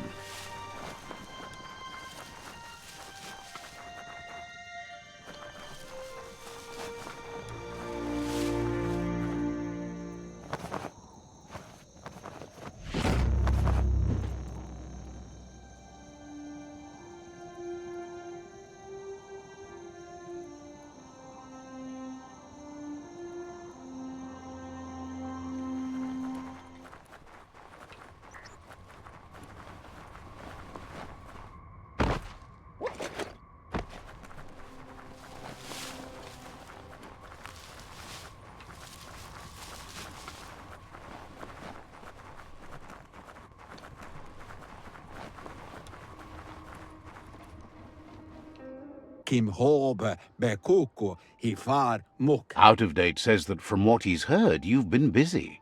Ya lawa watnawa ya muluwando. He says he appreciates what you've done so far, but unfortunately he's got urgent news from his friend Noko in the east. Ya muluwando. Satuata babkila. Out of Date says that even though he's unsure about your intentions, he hopes you'll support Noko. Pilfov ugvuhu obra boom. He says he'll point you in the right direction, but finding Noko and making sure she gets what she needs is up to you. That doesn't sound good. Out of Date was spot on. The hoof puff needs to be stopped. Shintuata moti huasa. Out of Date says that Noko is worried now that the Eastern World Eater is stepping up its activity. Shintuata moti huasa udenu ku nunyofubu. He explains that Noko keeps a fabled steed that she has planned to ride out to the World Eater, but needs help to get it prepared.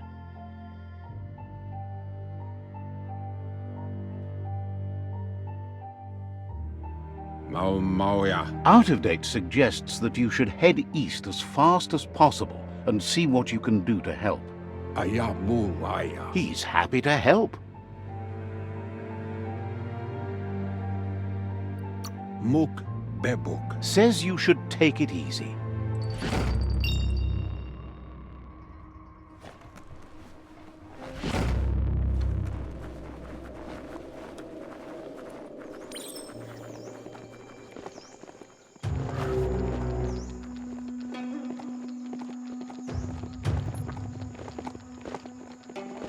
Ah, the Gnote pen. Noko never leaves this place. She's always put the living things first. Let's see.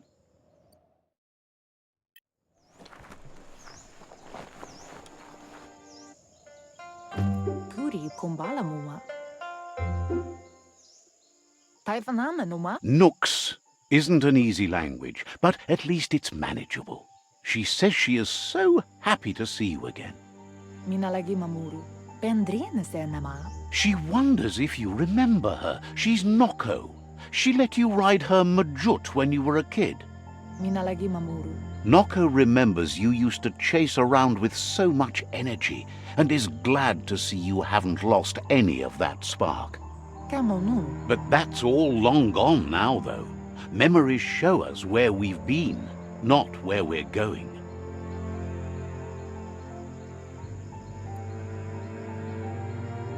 Sana yode. Dropalo. Is sure they'll come back on their own once you stop forcing them. Hopefully not to haunt you, though. You've suffered enough already. Andro? Tukonda. Noko remembers those days too, but she never lets herself wallow in them, no matter how tempting that can be. Ferena masalapu. Anaro lote. She sees you're back to buck with LUPA-LUPIN. Can't see how there's any way to avoid that now. Not for long, at least. Inyada aldo. Kanamunta. She says the horrors of your younger days were enough to ruin anyone, but not you. You've got all that cheer about you still. Asana yotpa. Kanarota. Masamal. Noko says history is like the trail you've been on. You can walk back down it any time you like until it's worn smooth. But you get to blaze your own trail from here. Ritsentene. Then you are stronger than her. She can't help wanting LUPA-LUPIN to pay for what he did to her gnotes, despite the fact it's against her nature. There's a bright day coming! Hey, that's going to get you burned. The only one getting burned around here is you. That stings. Oh, do you want some first aid for that? Anora kapapum. Masamal. Asks how many paths you've wandered in the world, and if you ever wonder about what might have changed if you'd taken different ones. Domale tuk. Ritsentene. Arieroche nui mumera. The choices can be overwhelming, but you have to choose, or you just stay where you are. And what kind of choice is that? Beri? Andro? So happy the world is going to live, would have been crushed to see all the gnotes die with it. Andro? Beri? Likes that you stood up for the world and spurred your way toward helping it out. Sadurutu. Glad you saw the light with the myriad. They always bring a sparkliness to any day, and sometimes the nights too. Monibasa. Amun. They're just so shiny, makes her smile to think about them. Sadurutu. But let's not speak of that now. Silnatu. She has an idea where the Majut might have gone, as there's no other place it likes as much as its own corner of the open wild. She's even named it the Majut Meadow. Kala. Vaseno kasaman varu. Pala. The Majut will recognize the scent you've attracted while being here, so it'll probably trust you enough to follow you. Pialtuma. You should lead the Majut back here when you find it. It's going to take time to get it calm enough to be able to ride out to the World Eater.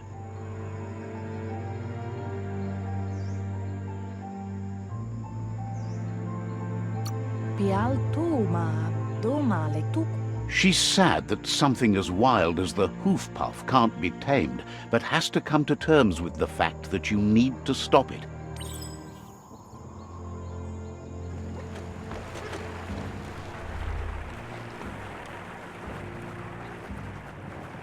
You found the Majut Meadow. Watch out for the Majut.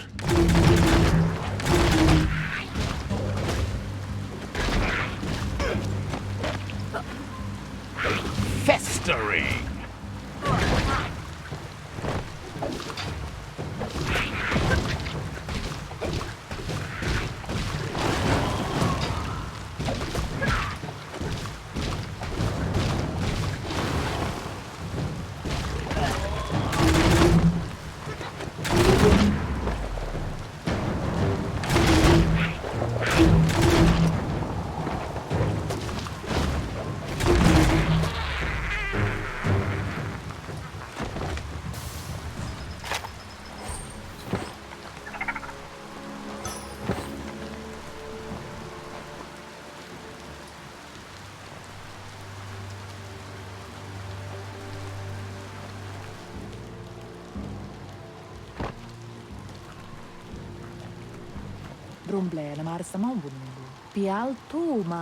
Now that the Majut is back in the pen, it seems calm, but Noko is still concerned. She says the Majut is still anxious, but fortunately she knows just the thing it needs to calm down. The Majut once found and ate a bonbon gummy by mistake, and that the chewing really calmed it down. She says that you should find some bonbon gummies for the Majut by the crossway. At least, that's where she found some last time. She figures the choosies from the old world are made from gummy trees, but wouldn't be surprised if they were actually made from some chemical concoction, though.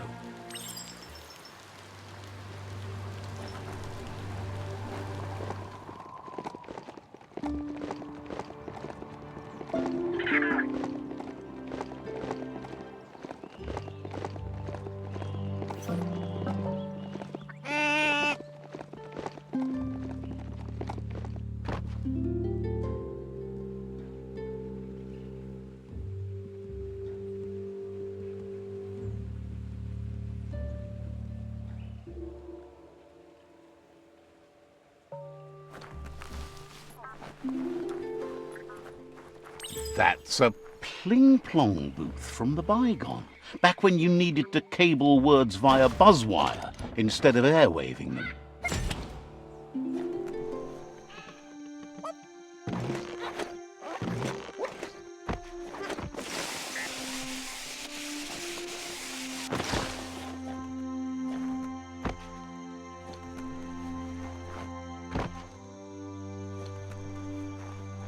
That's a motored blind box dispenser. These auto markets were quite popular in the long gone for those who had coin left for fun. Cranks like these usually need to be wound to operate the dispenser. Just a few moves left. Make them count.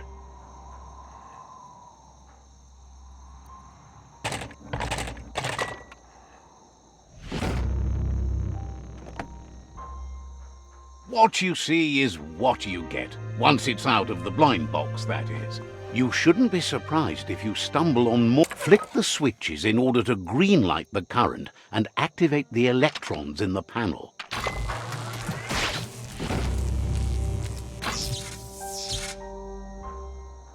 Good. The loop is electrified enough to spark. Let's see.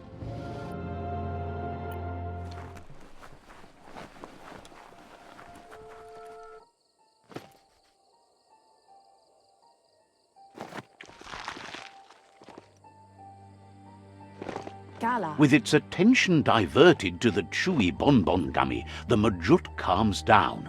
But Noko is still concerned.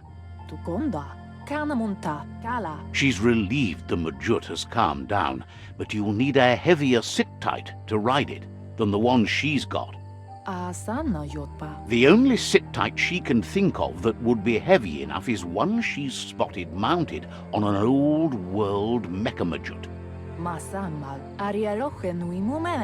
If she remembers correctly, she spotted it at the Smilo Shopperia while scavenging for treats for the gnotes.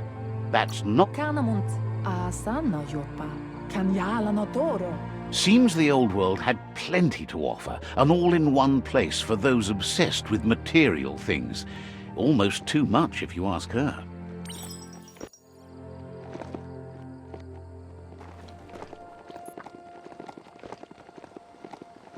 The Smilo Shopperia. Guess shopping here put a smile on your face.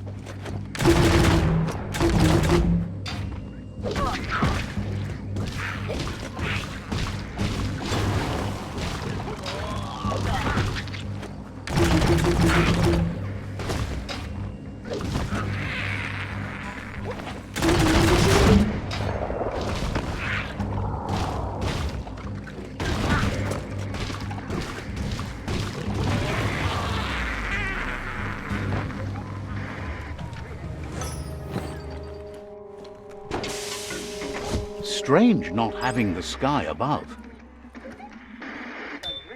Now hold on, sit tight. Isn't that the mecha-Majut over there? You need to loosen the bolts without rattling the mecha-Majut.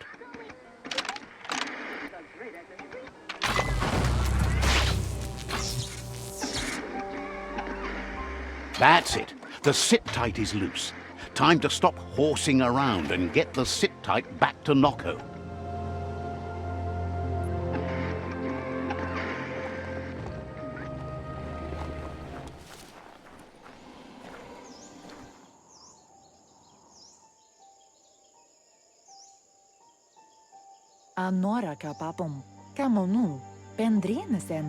Now that the Majut's got a mouthful of bonbon gummy and the brand new sit-tight is in place, the Majut is ready to ride.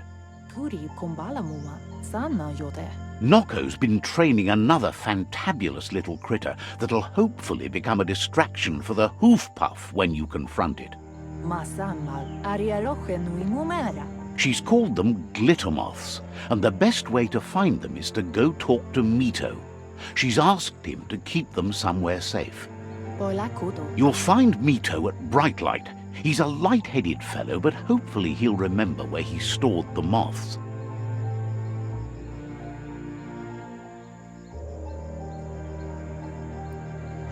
Urasa dut. He's been able to literally shed some light in the darkness for her over the years, but also because of his cheerful manner.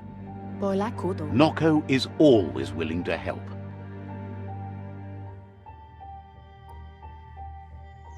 Apli tonumuta. Says talking to you was interesting.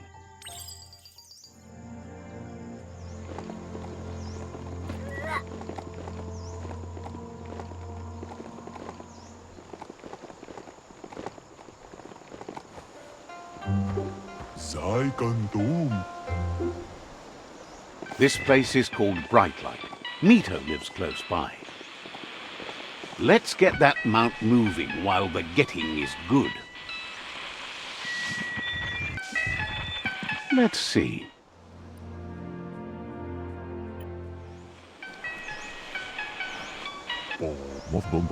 With the world getting darker by the day, there's not much time left to save it, and even though you've just met, he feels you're bound to play a huge part in that. Claims to be a simple lamp maker, bringing light into the world as best he can. You found your way through the darkness. You shine like the sun in the sky, but will you use that power to warm the world or burn it? Hopes you see how much good you can do with power like that, and how easy it is to let it drive you mad. No matter where your path takes you, though, it's important to remember where you came from. The past brightlights the present. Wonders if you know how much of an effect you've had upon the world. Your presence changes things like light changes darkness. Did you realize that when choosing where to shine? Says he can see that in the way you brighten everything up. So happy you know you're helping brighten the world. There's plenty of it that's still worth saving. Whatever happens to the world, you shone as bright as you could. That matters more than you know. Says you did the right thing in taking up with the Myriad. They buy lots of his lamps. That's a tribe that believes in the bright things in the world. Claims he wasn't trying to sell you anything. Now, says he can see by the twinkle in your eyes that you're not here to talk about your allies. He assumes you are here to be enlightened. He can't blame you, as everything just feels dark and hopeless these days. There's something about you, like you're knit together. Your fate's connected. What you've said, he feels too. So why not call him Me Too? He senses you're like the dayfly, living every day like it's your last, afraid that when night comes, it might be proved right. Believes no one is entirely dark. Even the worst have a spark of good in them. Mito says he's not only into those who shine bright, he likes things that glitter too. He reckons you haven't seen a glitter moth, and says it's about time you did. Even though they're nesting near gone grass, they never run out of glow. Finding yourself a glitter moth would give you that glimmer of hope you need to continue all the way to the end. Glows with delight at your bright passion for the light.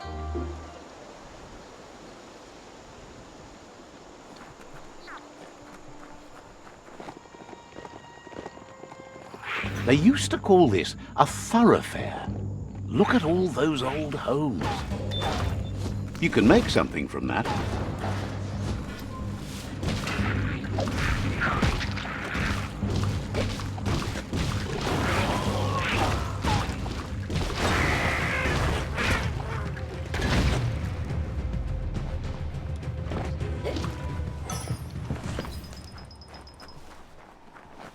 Wonder where we can get some ride shoes for the mount.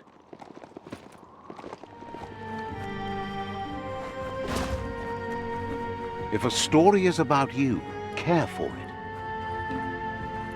Glittermoth Cave is right here.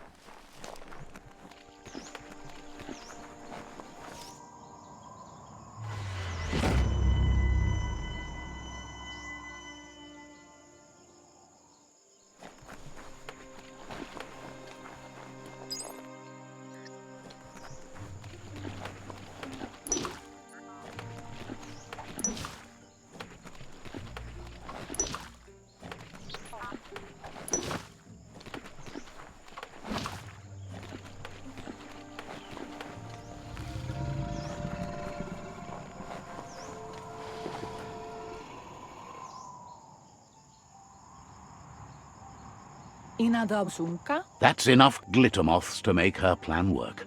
brumble na marsamawunundu. She wants you to stop worrying about the paths you've ridden and focus on the inevitable road ahead, the one that leads to confrontation with the World Eater.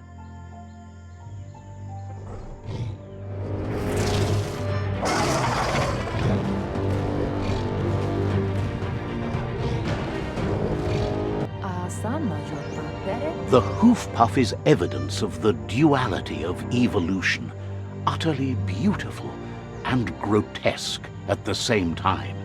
kana munta. She means that the hoof puff has had more time to eat at the root as it's been isolated in the Knoopstonies Mountains. Monibasa, taifanana numa. So, based on that alone, she reckons it has suffered as much damage as the northwest root that's hidden beneath the surf. Asil natu. It reminds her of the gnotes and, like them, it's hoofed. They're just a lot bigger.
That sealed the fate of the third World Eater.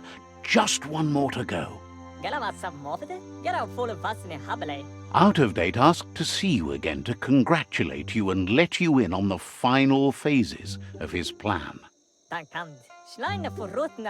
This is your chance to get his priorities aligned with yours. Do right by your tribe and the world at large. Just head back to the Ark. He seemed eager to see you again.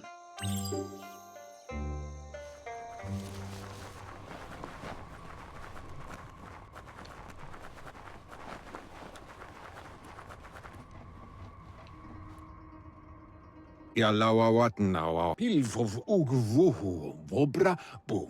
Out of Date thinks the time has come to end the conflict between the tribes. There won't be any winners in this war. Befarbihita hun tokob kirko. You should know it's not too late to change direction by visiting another tribe's fort. However, it might be best to stick with the tribe you've chosen already.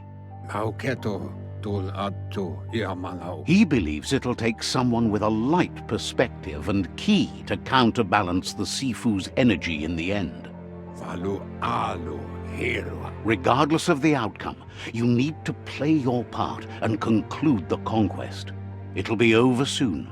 Paiketawa? Out of Date reminds you that the time has come to end the tribe war. Le yayato. He's happy to help. Mauketo tolu ayadre. So, says you covered the important things already.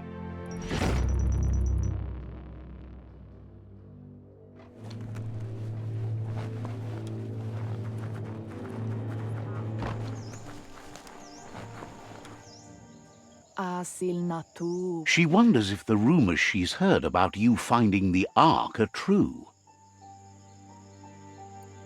Asana yotpa. She's thrilled you found one. There's nothing you can't do. Beri vaseno kasaman varut. Pial tu ma. With the world recovering, the Ark would be a wonderful way to see it. So much faster than even her favorite gnotes. Pendrine senama. Loves that you did your best to help the world rather than hurt it. You could have used much more of that, even before you returned. Pial tu ma. Any idea who might be joining you on your Arky journeys? So, what we have here is an opportunity to help your next. There's a seat open on the Ark should you want to offer it as a gesture of appreciation. Why? You don't need anyone else but yourself and me, of course, but I'm a part of you, so that doesn't count. If you want to go quickly, go alone. If you want to go further, go together. The only one we'd want to get away quickly from here is darkness. But you know you can't go on without me. Even if I'm bad company, I complete you. I think we can finally agree on something. It is better to be alone than in bad company. But best of all is being good company yourself. Ganorota. Feels deeply honored that you'd want her to come with you. An Ark is no gnote, but she can't pass this up. She's coming aboard. Kialdo male canoto. Noko knows she's known for saying things over again. Anora kapapom. Says goodbye to you.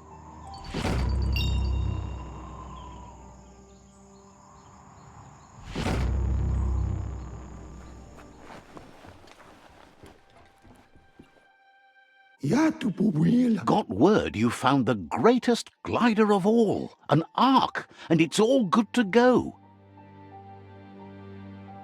Can't imagine how that would feel, to zoom so fast. Funny that you found an Ark when you don't need to go anywhere in it. The world's still going to be here. Proud of you for thinking about helping before escaping, either way. Wonders if there are any open seats left in that fancy Ark glider of yours. So, what we have here is an opportunity to help your next. There's a seat open on the Ark should you want to offer it as a gesture. Why? You don't need anyone else but yourself and me, of course, but I'm a part of you, so that doesn't count. If you want to go quickly, go alone. If you want to go further, go together. The only one we'd want to get away quickly from here is darkness. But you know you can't go on without me. Even if I'm bad company, I complete you. I think we can finally agree on something. It is better to be alone than in bad company. But best of all is being good company yourself. Feels thrilled to snag a seat in your Ark. Can't wait to glide through the skies. Goop knows he's repeating himself, but can't help talking to you. Wouldn't be surprised if you met again.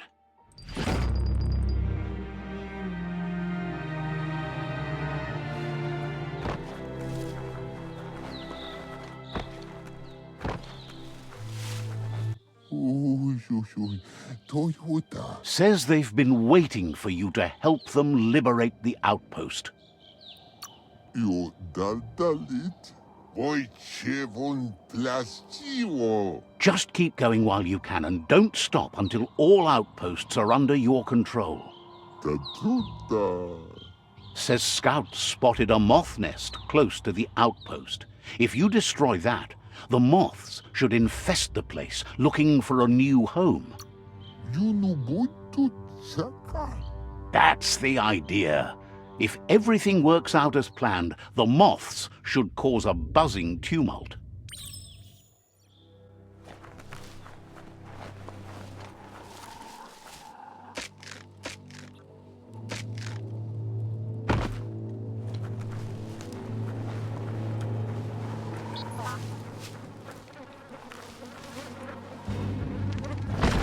Just get to it and destroy it.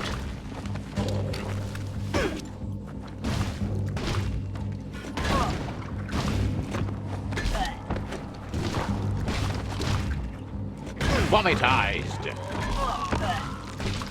Cut down.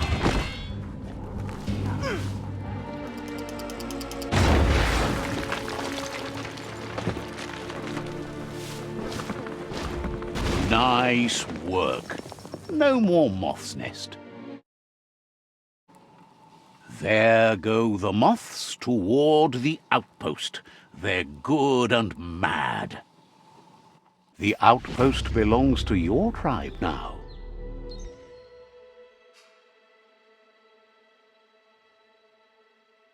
He says you made them weaker, but they won't give up. Your Sifu thanks you. Your tribe is growing stronger.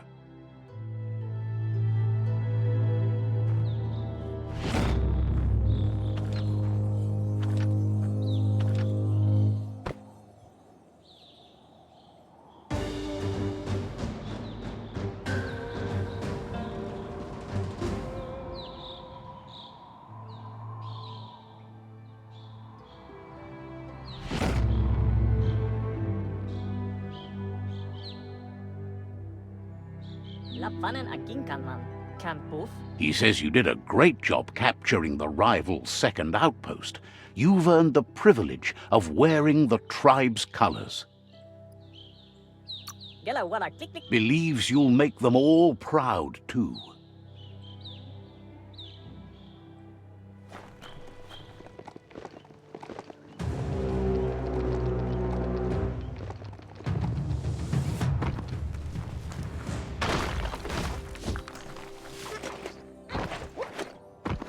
Urfidurf outpost. The Jagni tribe claimed this forever.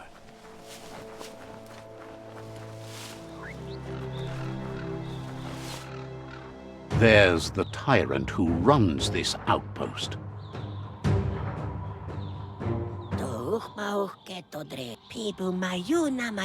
He didn't expect his tribe to lose, as they're the ones that are ruthless. But now that you're working with their rival, he can see why. To fight for what you stand for isn't a fight he'll give up. It's a fight to the end. It's their last line of defense. Once their guardian falls, they'll surrender.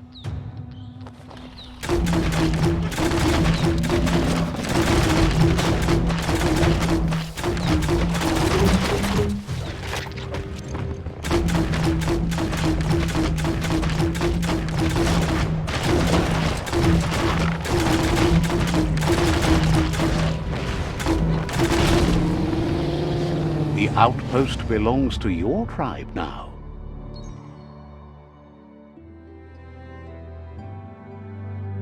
He says you made them weaker, but they won't give up. Your Sifu thanks you. Your tribe is growing stronger.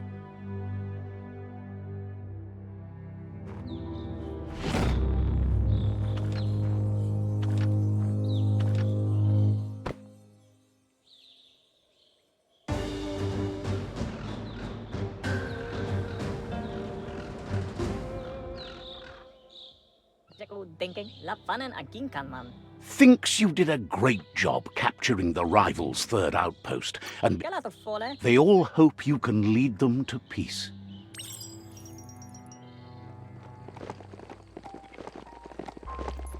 That's the Jagni tribe's fort. Their friendship can be a blessing or a curse. It's up to you. You're either a part of their solution to the tribe war, or part of the problem. They've been waiting for you. Taking control of this fort will bring peace between your tribes. You better be. A tribe's fort is a bigger challenge than an outpost. They've positioned a storm tower near the fort that you'll use to get over the wall. However, you need to prop up its wheelhouse first to stabilize the situation. What? Says you don't have to knock to get inside.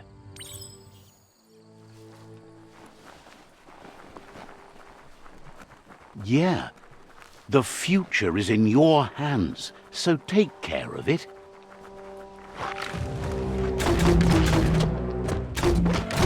Great shot.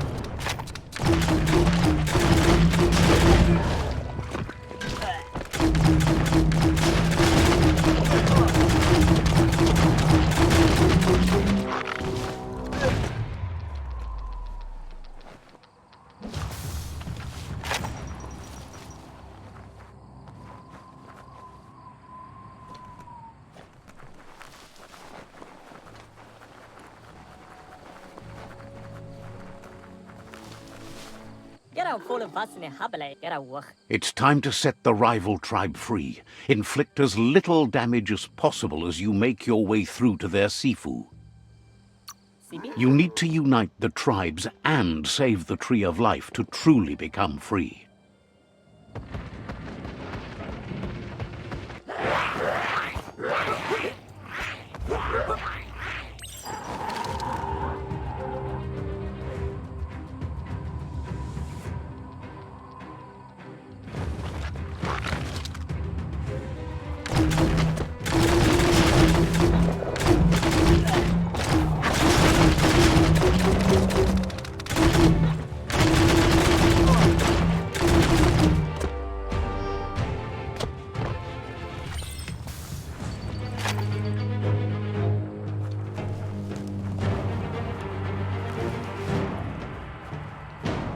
That's a fire starter.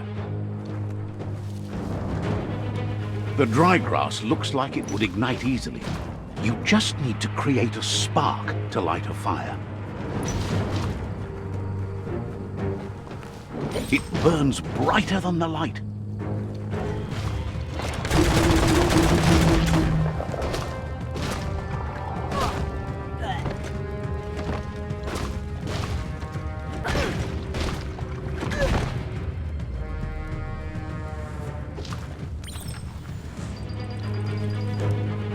Life is a difficult game, no matter how you play it.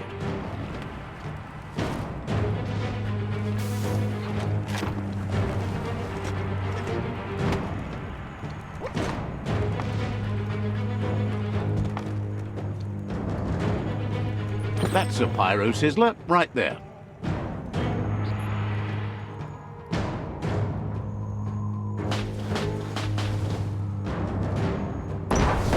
Just get to work on it. Make it frizzle.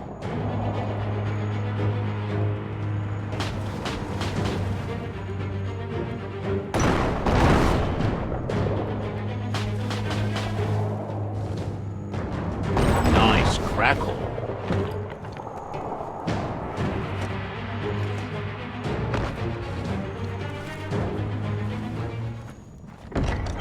Control your destiny, or someone else will. The battering bonker looks like a great way to get through the gate.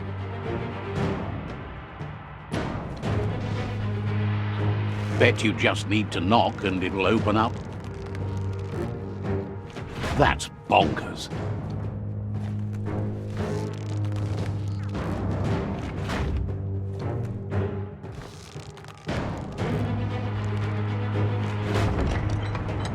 The Jagni tribe wants to become omnipresent and, most importantly, feared. They want to vanquish the tribes as the only way they can guarantee peace is through supremacy. He didn't expect it would go down this way. It'll be hard to talk your way out of... You shouldn't challenge someone that has nothing left to lose.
The rival Sifu is defeated, and the destiny of their tribe is in your hands.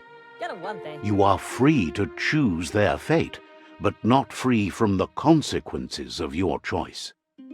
He'll leave it up to you to decide the fate of the rival Sifu, but suggests you be merciful. Do good, and good will follow you. Thinks it's a good gesture to offer support to others when you can see that they need it. And with that, you're spinning your own fate, good or bad, never to be undone.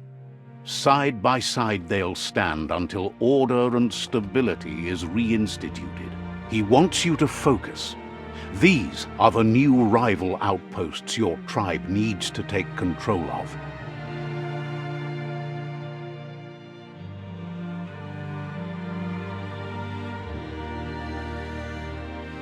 He says you'll regret not being on their side.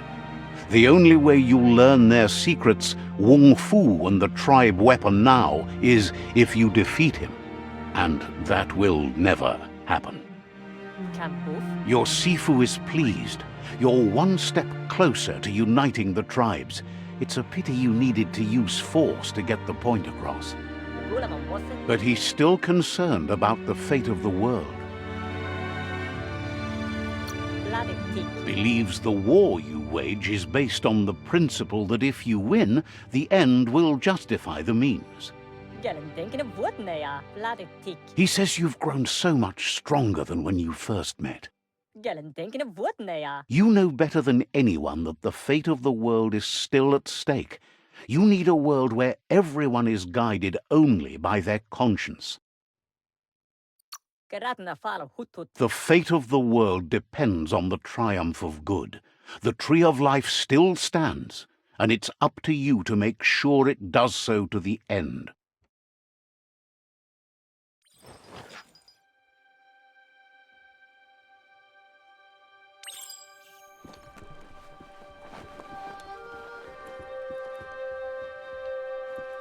It's the Jagni staff.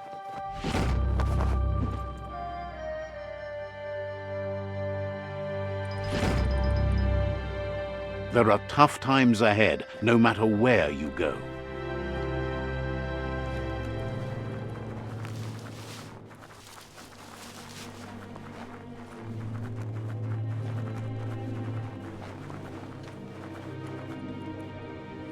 The what? Out of date reminds you that the time has come to end the tribe war. To why? He's happy to help. Kutuvun poputue. Says you're welcome back.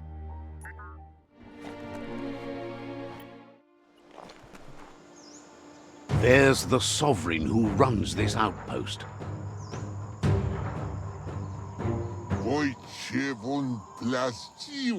He didn't expect his outpost to be invaded, but now that you're working with their rival, he can see why. You do that no bokita. He'll fight if he must. He wished for another solution to the conflict, but it seems he has no choice.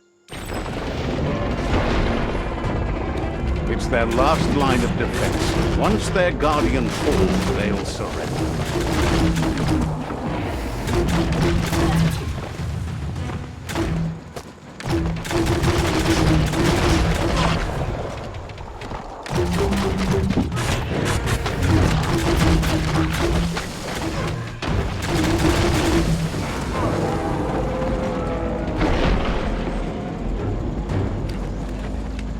The outpost belongs to your tribe now.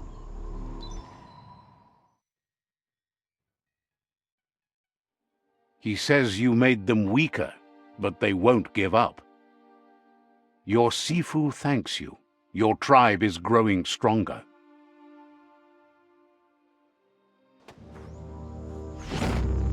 He says you did a great job capturing the outpost. You're one step closer to ending the tribe. Says you didn't have much of a choice.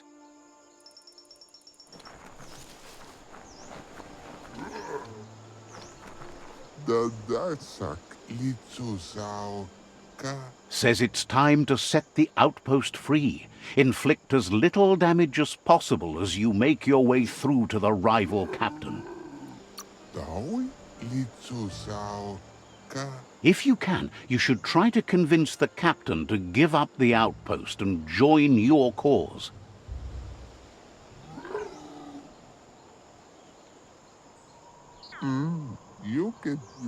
They're ready to enter the outpost when you are.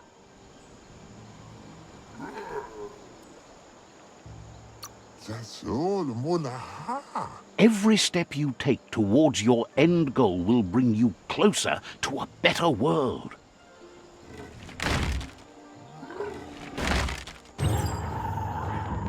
Here's the first line of defense.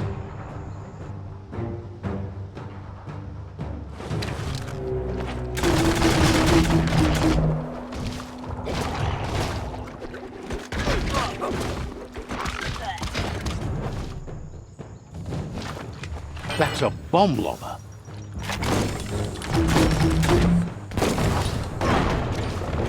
That hit the spot, wrecked it.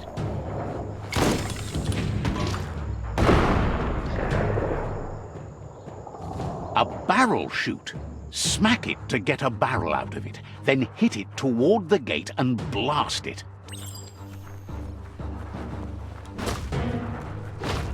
That looks splody. Shoot it and watch it blow. Not too close, though.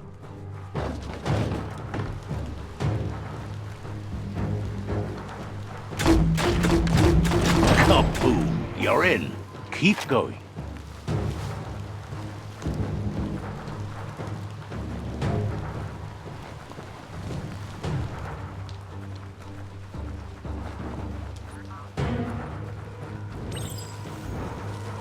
Here's the second line of defense.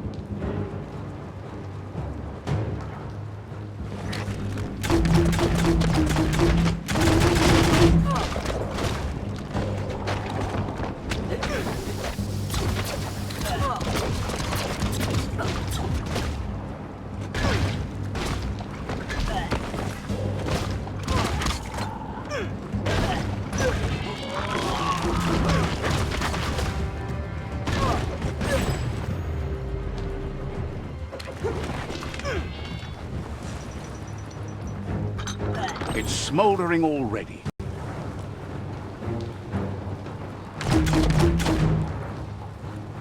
Give it a good smack.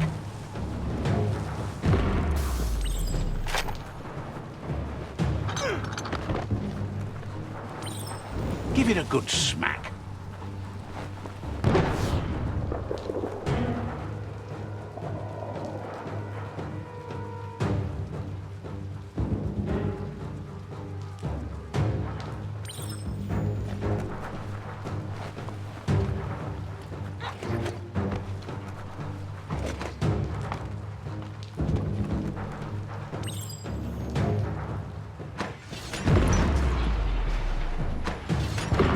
Almost there.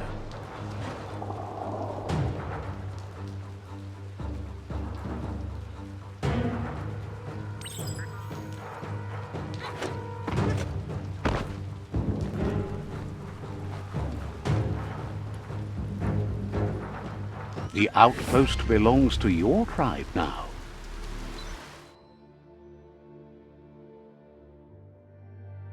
He says you made them weaker, but they won't give up. Your Sifu thanks you. Your tribe is growing stronger.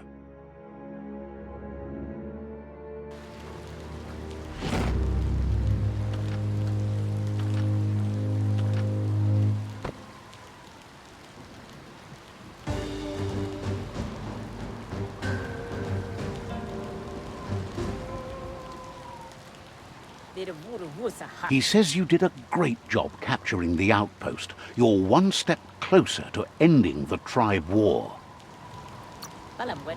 Says you're in good company there.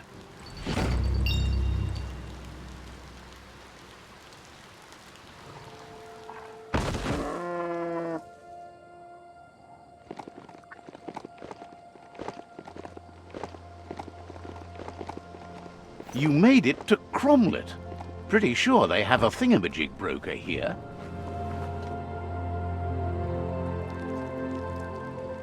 Let's see.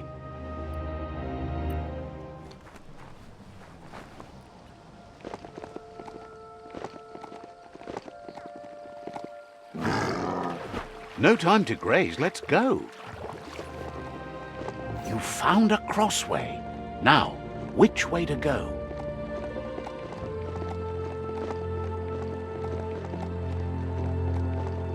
The Quirk-Quarp outpost. The Netra tribe first beat this into shape.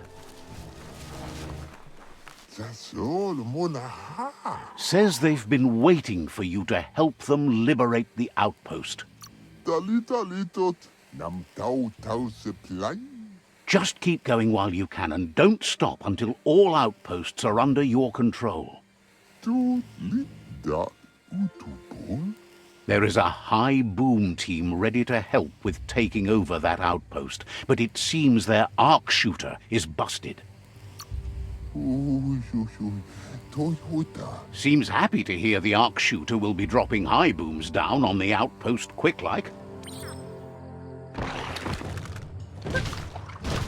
Squish it!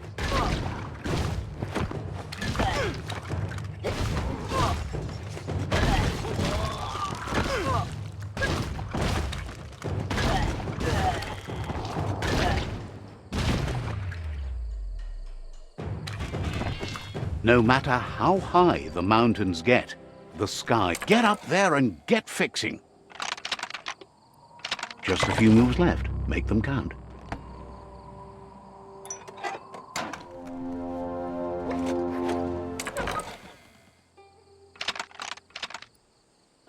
Just a few moves left. Make them count. All fixed up. The arc shooters are already gearing up the high booms. Hope their aimers are fixed too. The outpost belongs to your tribe now.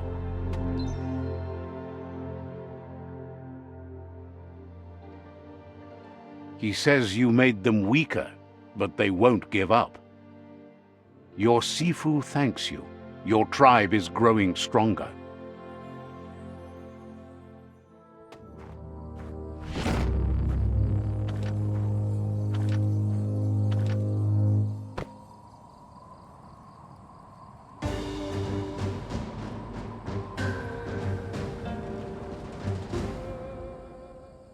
Thinks you did a great job capturing the rival's third outpost, and believes the rival is weak enough to engage them at their fort.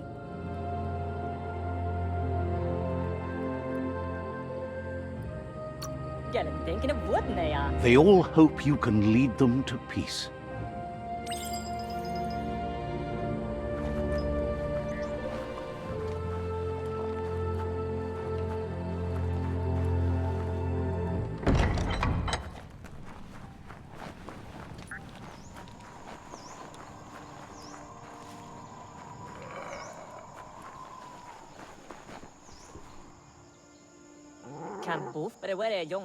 They've been waiting for you.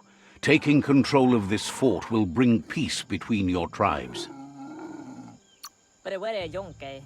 Manneslänkjok. You better be. A tribe's fort is a bigger challenge than an outpost.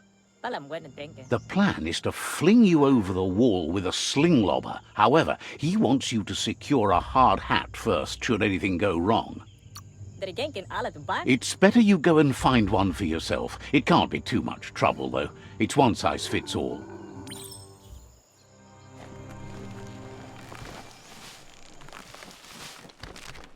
Seems the keys need to be in sequence to make the ring-dinger work. Just a few moves left. Make them count. Sometimes no message is a message.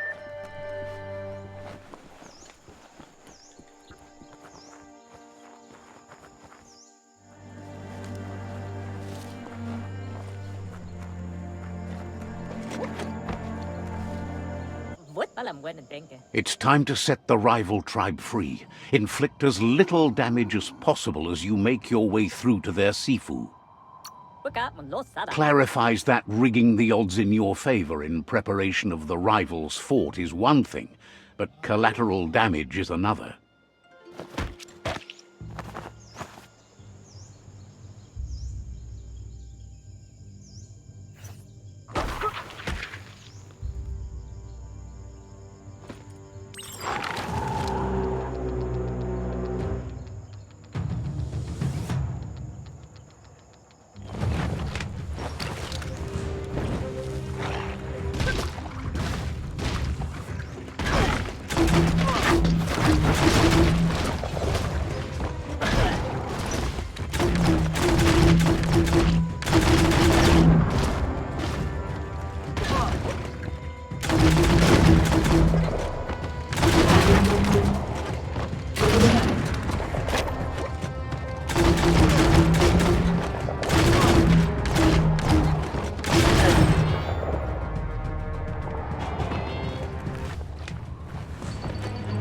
The battering bonker looks like a great way to get through the gate.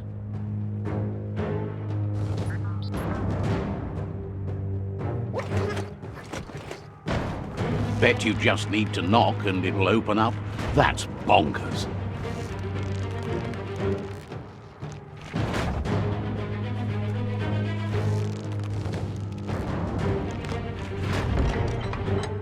The Netra tribe values liberty and is striving to protect freedom. They want to continue with each tribe being responsible for their own and believe that uniting the tribes is the only way you can survive.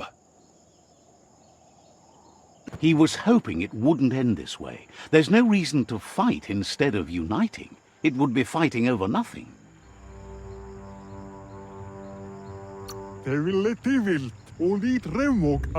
He just needs a logical reason to trust you with the fort and fate of his tribe. If fight is all you do, he can't stand by you. He recognizes the strength of a good argument and agrees it's for the best. He'll give up the fort to you.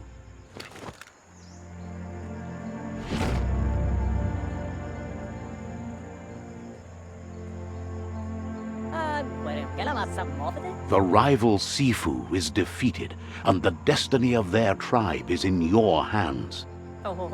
You are free to choose their fate, but not free from the consequences of your choice.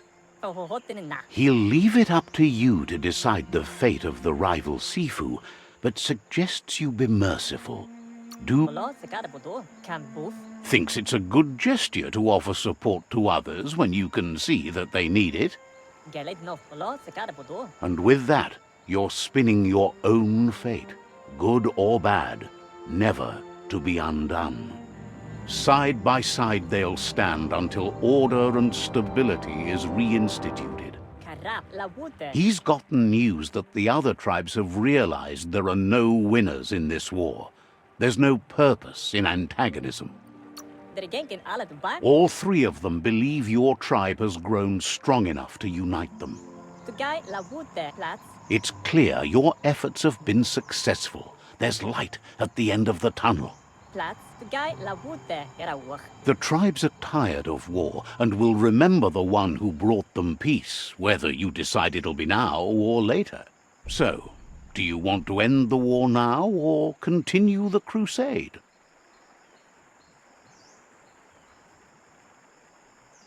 Sky la wute, but it were yonke. He agrees.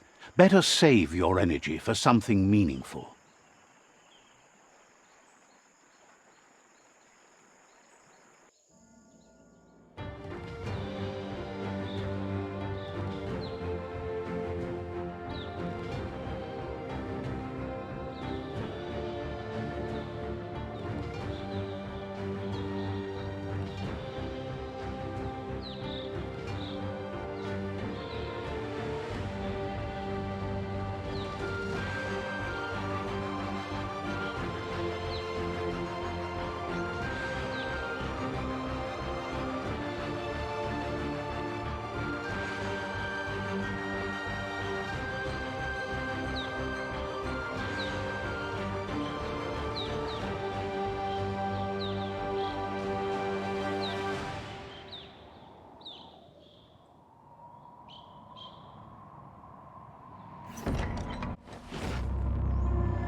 Loma utulu ba yuwo. Out of Date says there'll be consequences of the war, but there are more pressing matters at hand.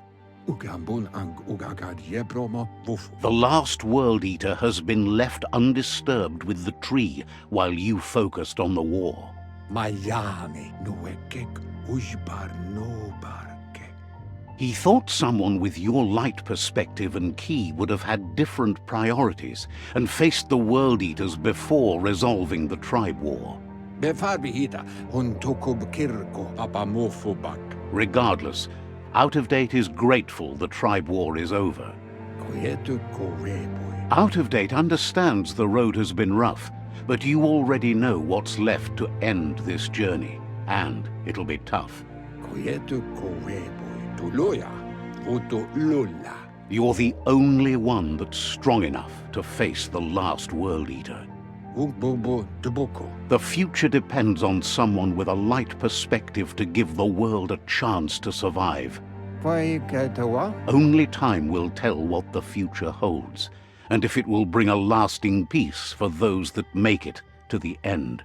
Ewunkutu buvum. Out of Date says the word about what you've done so far is spreading.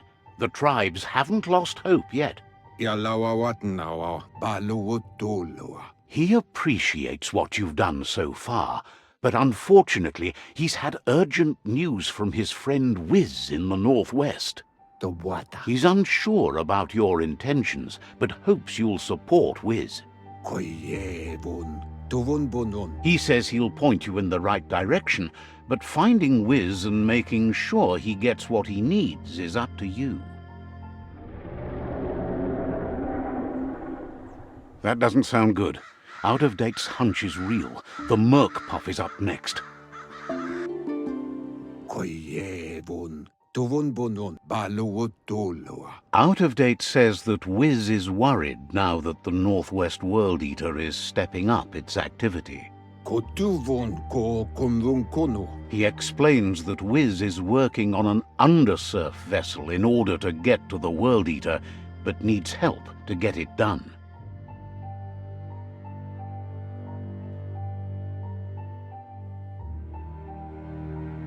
Farfariflo. Tuka kubu. Valu alu hero. Out of Date suggests that you should head northwest as fast as possible and see what you can do to help. Yuba duluwawa. He's happy to help. Tamuk gabamuktab. Wishes you goodbye.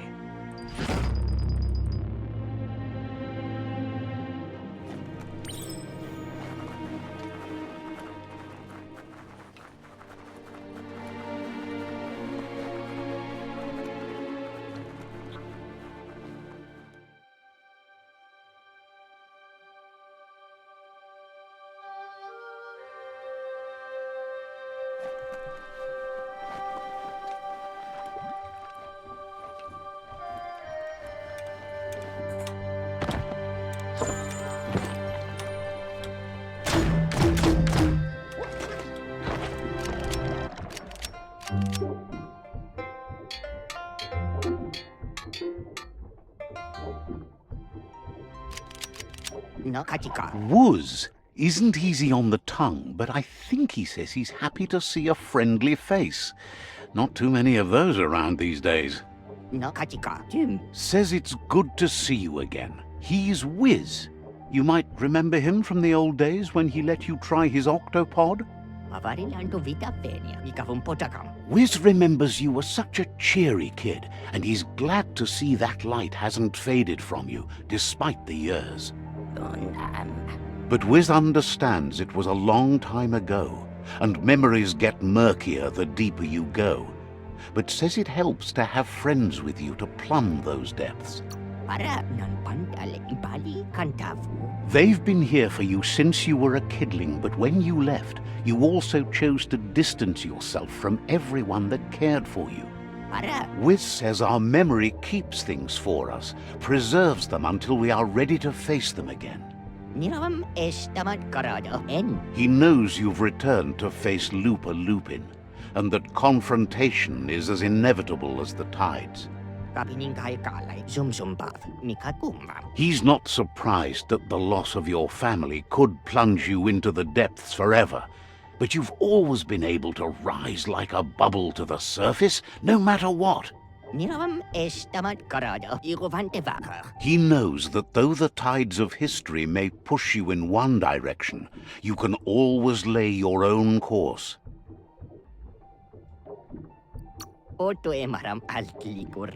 Ultimately, it's your choice. You were the one to be wronged and have lived with the consequences.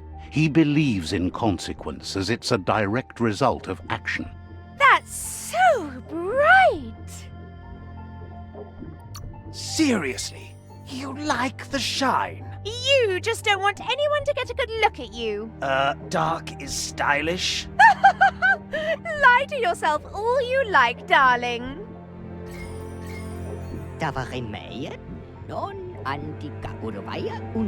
Asks if you ever think about freedom and whether any of us really has it.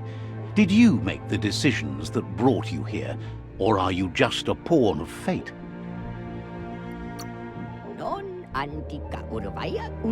Glad to hear that. He only wishes he was that sure about himself. Amazed the world is going to continue on, but happy to hear it. Still so many things to invent. Impressed that you fought so hard to keep the world spinning. Thinks you were smart to join with the Myriad. They have a rainbow of ways to approach any problem. Says they're unified in the ways that matter. But that's not nearly as important as this.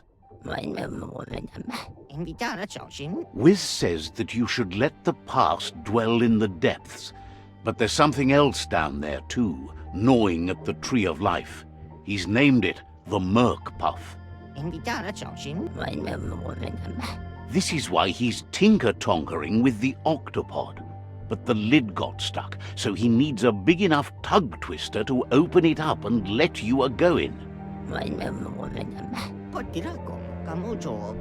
He can't leave the surge station, so you must help him find a tug twister. There's a wound-up mecha Fingro in the mecha stadium that still has one stuck on its back. Find it, and you'll find the tug twister. Getting that tool will help turn around the situation for sure. It'll definitely help him unshut the hatch.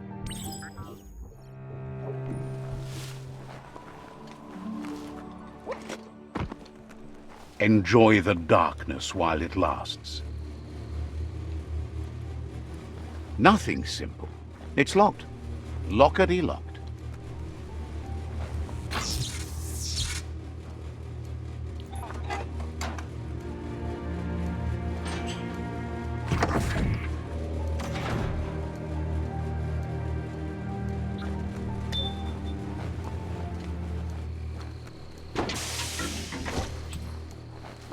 You need to loosen the bolts without unsettling it.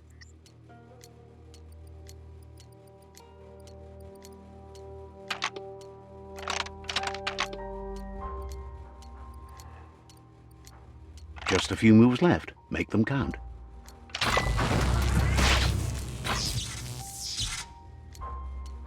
That's it. The tug twister's loose. Let's hope it turned the grabbing hand into a helping hand, too.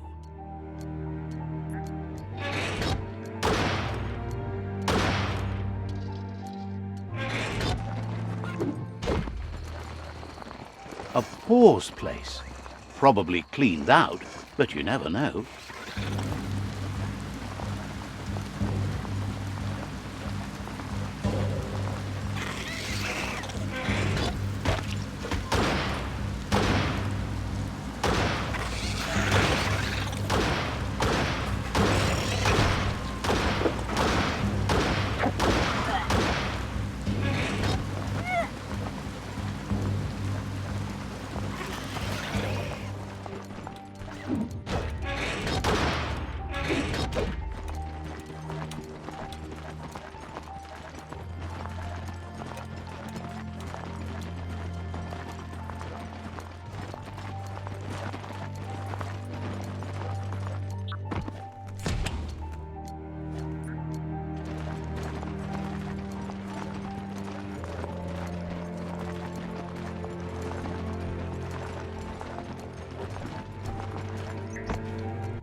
He believed the tug twister would do the trick, but now realizes brute force won't do the trick. You need something slick. Well, he means slick, as in greasy, so you can lube the hinges of the lid. He can't argue against the fact your fur's shiny. He says the lid should open if you sprinkle grease it. Problem is, he's all out.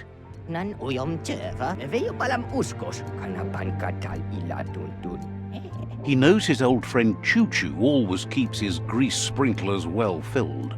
He should have an extra that you can borrow. He stresses that you should come back as soon as you've retrieved the grease sprinkler. The Merc Puff is crunching bark by the minute.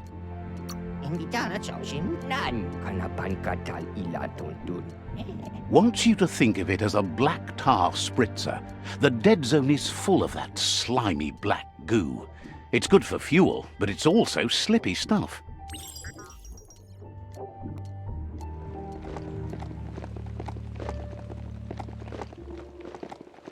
You've reached the end of the line. Bet you can find Choo-Choo here.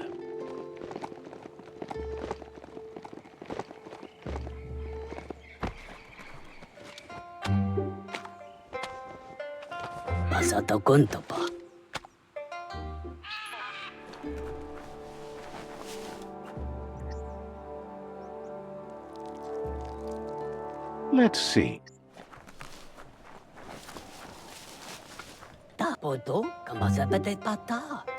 Choo-Choo knew you would make it to him one day. All you had to do was follow the steel path. The rails might be getting rusty, but eventually they all converge on him.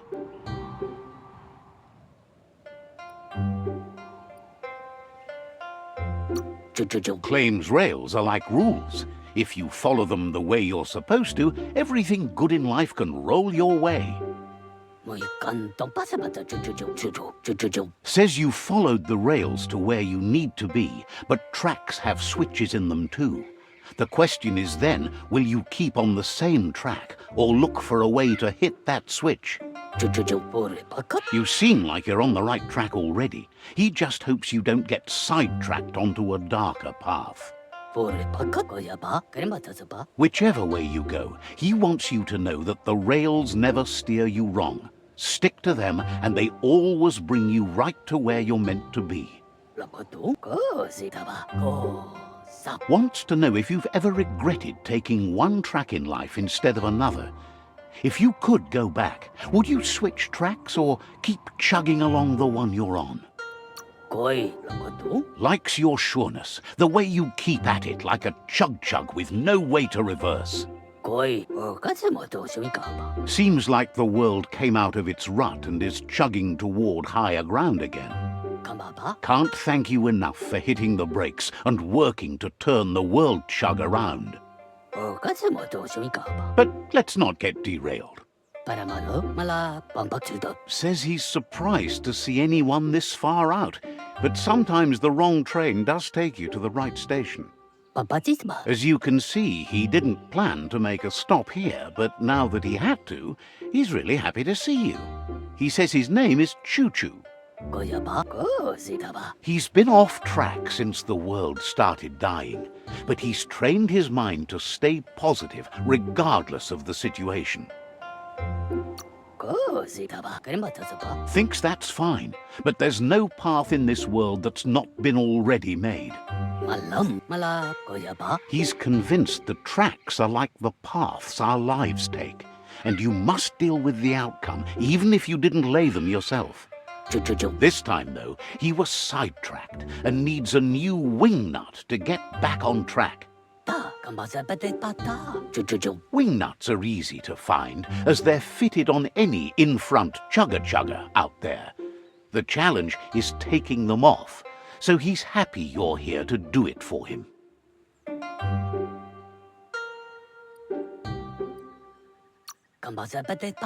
Says he knew you would, like he knows the way the rails run.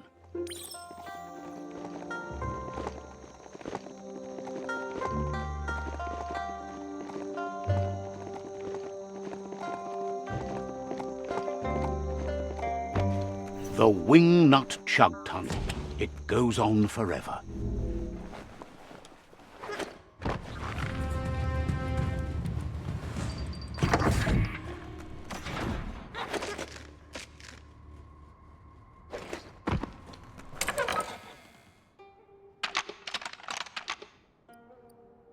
Just a few moves left. Make them count.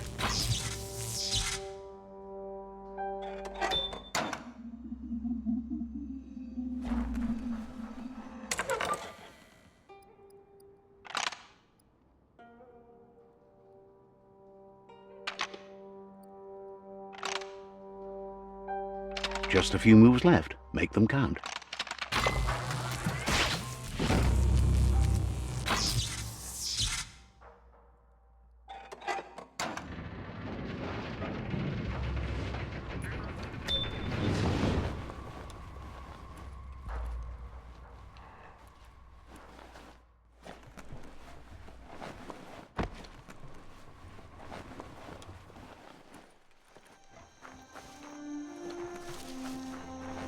Amazing to see so much happening today.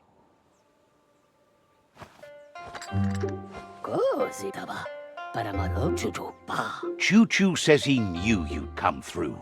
If someone makes a stop at your station, it's for a good reason, but he understands no one gets their tracks greased for free. He'd be happy to part with his spare grease sprinkler, as he believes it's a great fit for any of your business that needs to be unstuck. He keeps it safe in a box on the handcart, in case of emergency.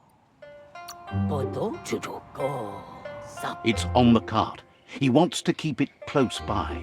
In general, you won't have much time to act in case of an emergency. Choo-Choo says you should help yourself to the grease sprinkler.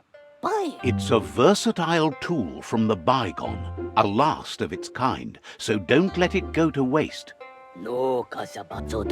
He's convinced you'll put it to good use, as there are lots of stuckies out there that need greasing to open. Seems glad you think so. You're on the right rail. Choo-Choo says he can't wait to get out of this place.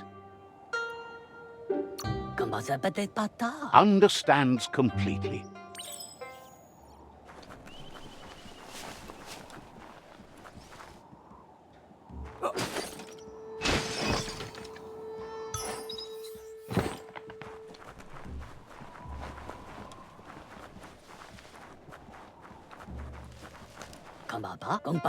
You shouldn't worry about smashing up the box. Choo-Choo has no use for it now.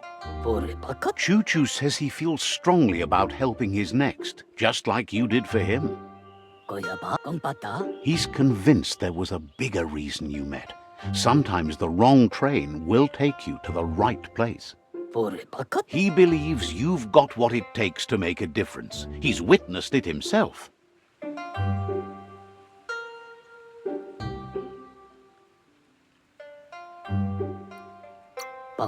Says fate is like the rails. They lead in certain ways, and you can only fight that for so long if you want to get anywhere. Choo-choo's thrilled you found the Ark. Just imagine how much faster than a chug that thing must be, and no rails needed.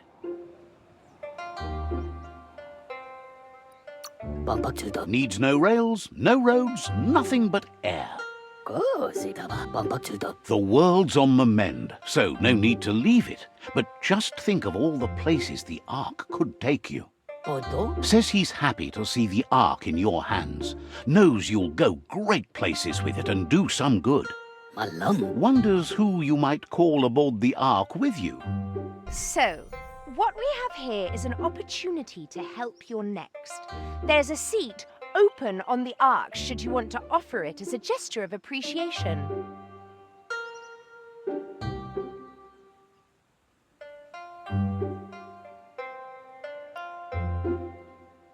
Why?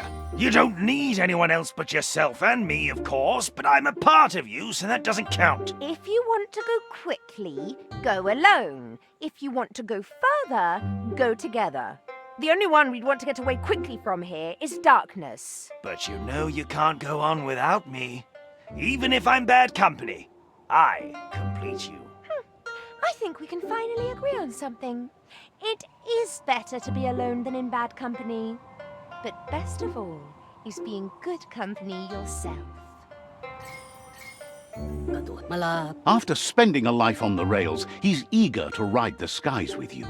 Just let him pack his rollerboard, and he'll roll aboard. Choo-choo says he's ready to pack up and leave.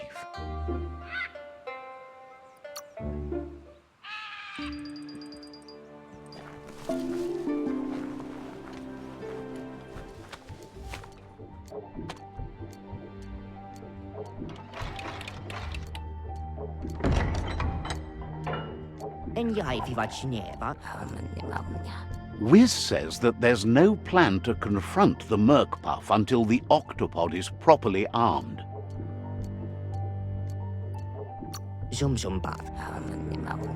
He's happy to tell you that the cannon he's been working on now just needs ammunition.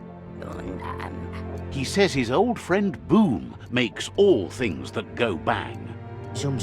There's a rumor that some of Boom's pyro sticks shot off and are out there roaming free.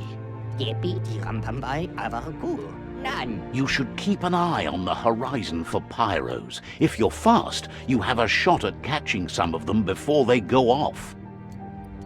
It's like a bomb on a stick that moves really fast.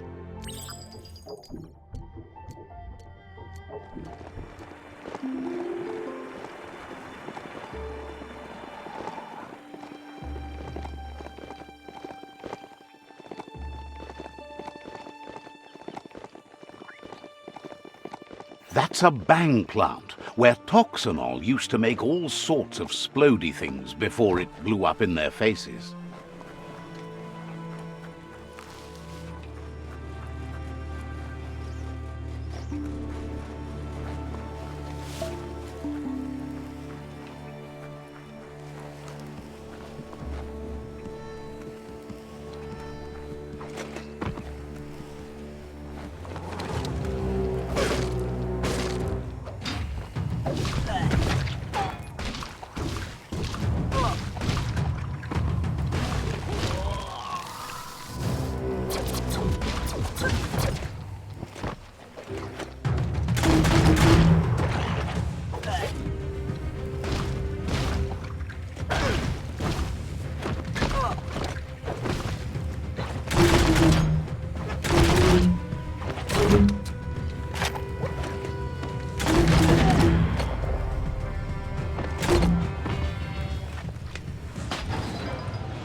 That looks like an unbanged pyro stick on the loose. Better catch it before it goes off.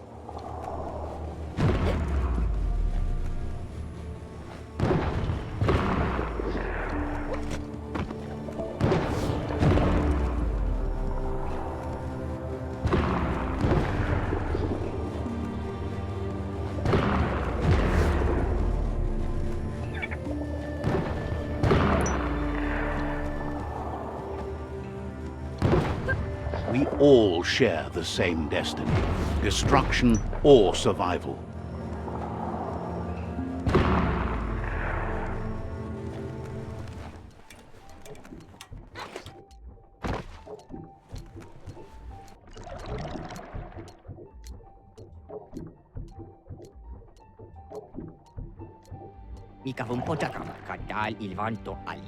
The pyro sticks will cause a bang, but targeting is on you. At least now you have a chance to hurt the merc puff where it counts. You should aim for the head. That's the merc puff's weak spot. Thinking doesn't seem to be his strong point. Wiz has been working on another cannon, but instead of pyro sticks, it squirts guppos, scaly distractions for anyone with an appetite disorder, and irresistible for the merc puff in particular. Seems the best way to find guppos is go talk to Gil. He has a natural sonar and knows where the guppos sub the surf. This means you'll have to go visit Gil at Burblebottom. Find Gil and he'll be able to tell you where to find the guppos.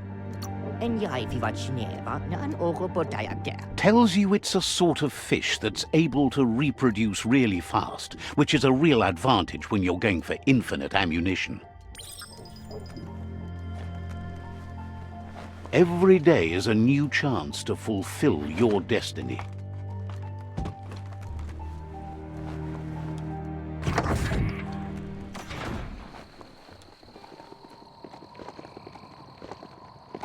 That there is a fume foundry, where toxanol processed go juice.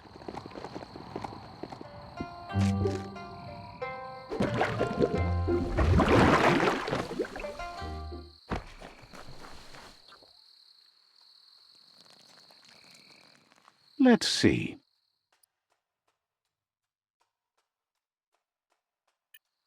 The warmth just shoots right through you.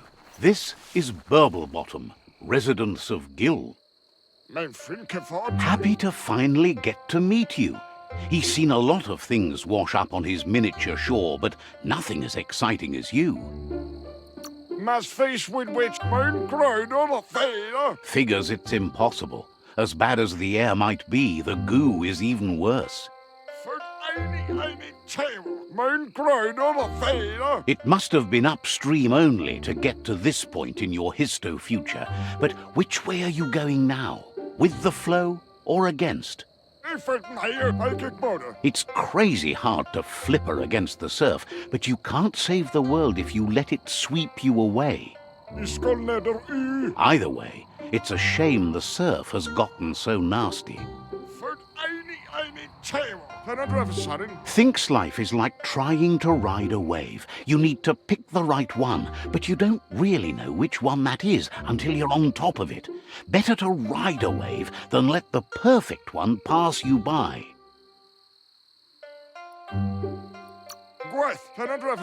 Wonders who would want to. The right wave takes you where you want to go. Can't imagine how wonderful it's going to be to surf on gooless goo. The world is going to live. Can't thank you enough for fighting against the goo.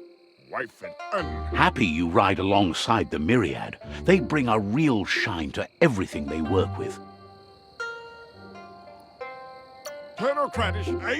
Thinks that's an excellent point. Riding is life. Work is not nearly as fun. But none of that's nearly as important as enjoying the day, right? Fest and trip. He never drank from this pond because of the disgusting things done there. Even the fish stopped drinking here after the pollution made the surf mucked and the air blocked his gills. He figures the Tree of Life isn't drinking either. Or, well, that's not true. He said it does drink, as it has no other choice. It's a tree, but it's forced to drink poison.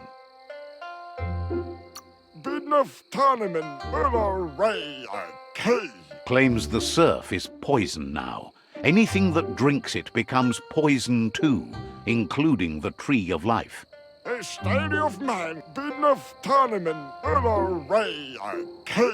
His friend Wiz needs guppos for one reason or another, and Gil is ready to point you in the right direction. But here, you're only going to find dead ones. He's pretty sure Wiz wants them alive. Well, at least the ones that aren't already rotting. If you head in the right direction, you'll find a clean enough bit of surf to snag yourself some guppos. Then you can get them to Wiz for whatever he has in mind. Helping both you and Wiz makes him double happy.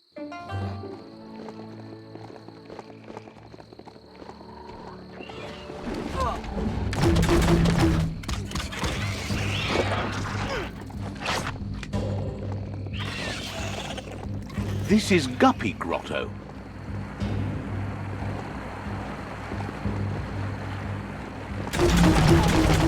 Hard to believe this is all here.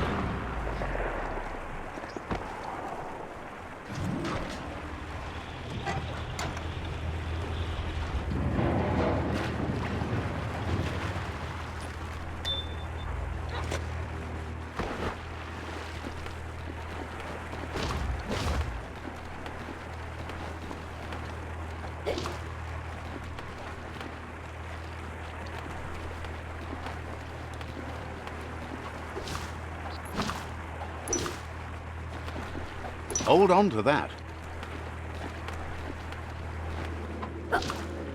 As long as karma exists, the world changes, and we change with it.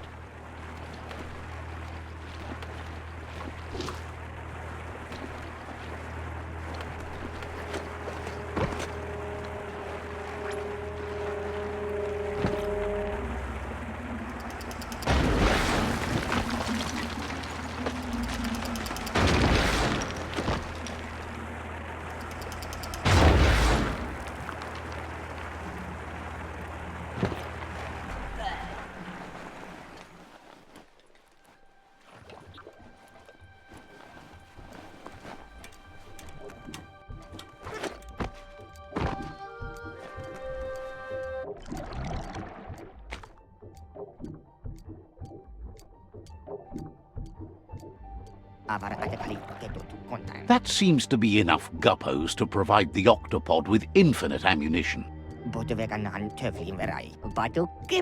He's surprised the Merc Puff's been able to hold its breath all this time.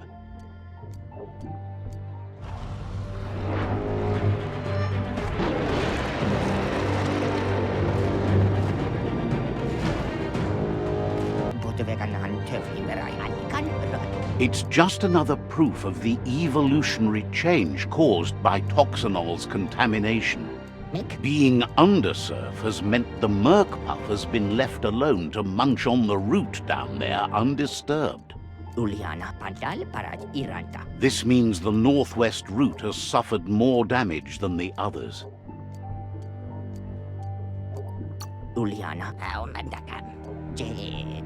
He's realized there's a chance all of you who are gifted with traits beyond the ordinary mammal wouldn't have been so lucky if it wasn't for the contamination's effect on evolution.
That was the last of them.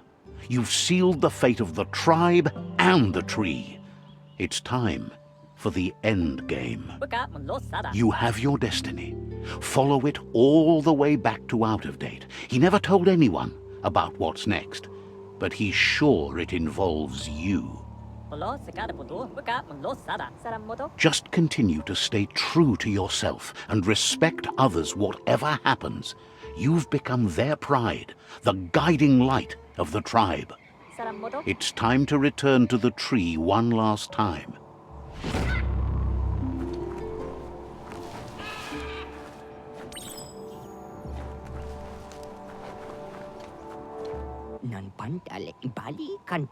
He's learned you discovered and activated the last of the arcs. How exciting.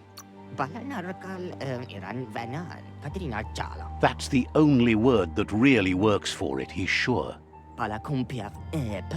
Just imagine how much more of the world you can see in the arc, now that the world's still going to be around. You fought well for the world. You can be proud of that, no matter what. Questions if you could possibly have any open spaces left for fellow travelers on that arc of yours. So, what we have here is an opportunity. Why? You don't need anyone else but yourself and me, of course, but I'm a part of you, so that doesn't count. If you want to go quickly, go alone. If you want to go further, go together. The only one we'd want to get away quickly from here is darkness. But you know you can't go on without me. Even if I'm bad company, I complete you. I think we can finally agree on something. It is better to be alone than in bad company. But best of all is being good company yourself.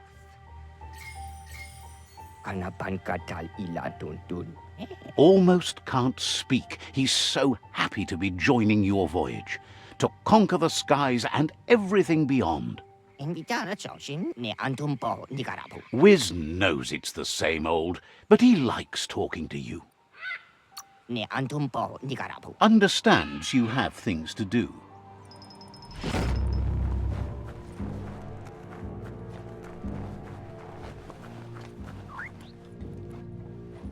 Kabobe farhi tuloya voto lula.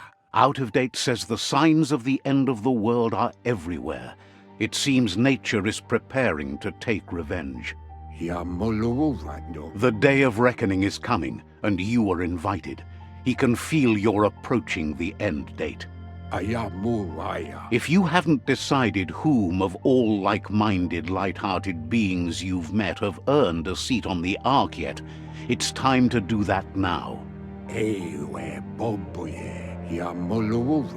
Then grasp your last chance to make sure LUPA-LUPIN stopped for good. The tree settled its score, but it left yours half done. He says you need to see LUPA-LUPIN eye to eye one last time. He's happy to help.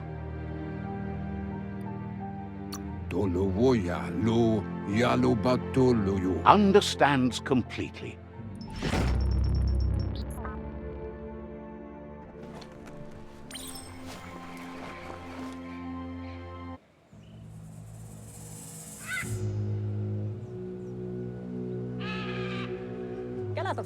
What? The Sifu is seeking revenge too.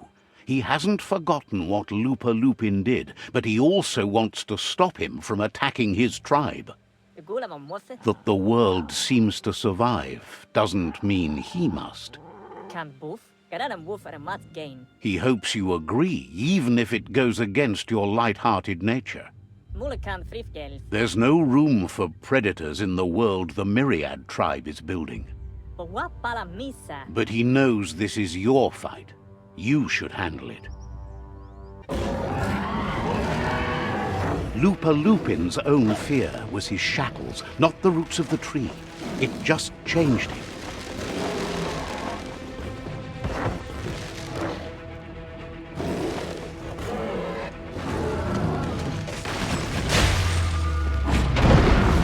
You have a chance to stand back and let the tribe handle it.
Shockwaves spread when the world crumbles.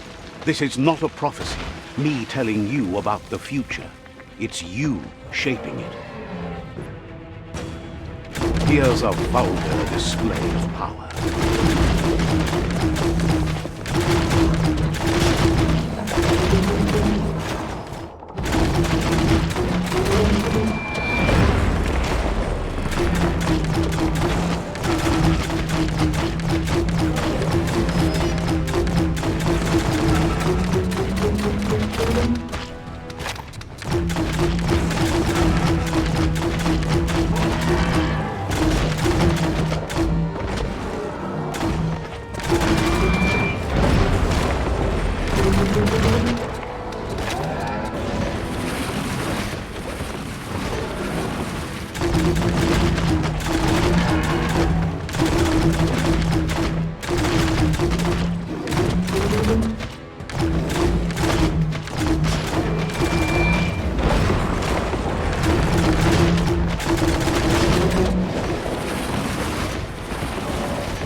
This is how it ends.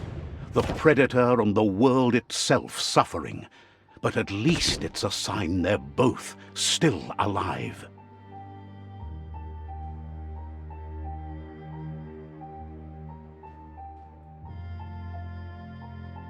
So, what we have here is a clear matter of life and death, and only you can make a difference.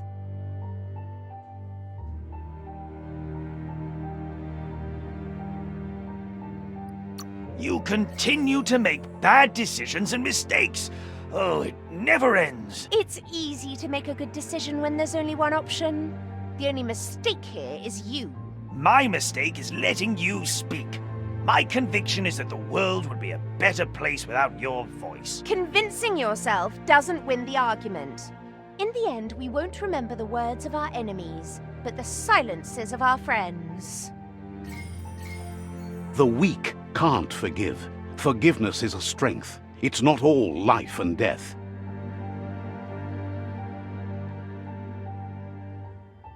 It's no better time than now to accept a helping hand.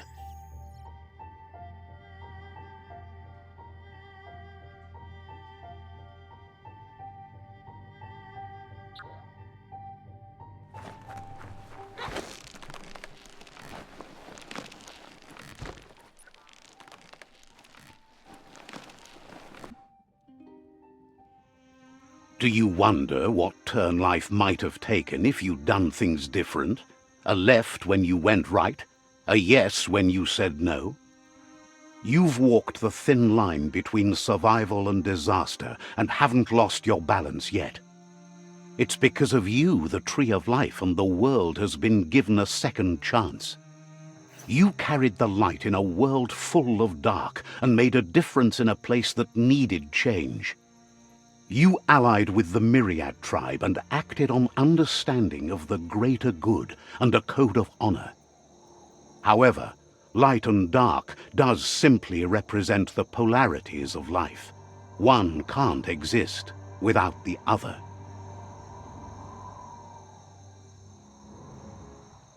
This isn't the end. Just being surrounded by nature as it heals itself will rejuvenate us. Nature will teach us how to survive. So, trust your conscience to show you the way, and everything else will follow.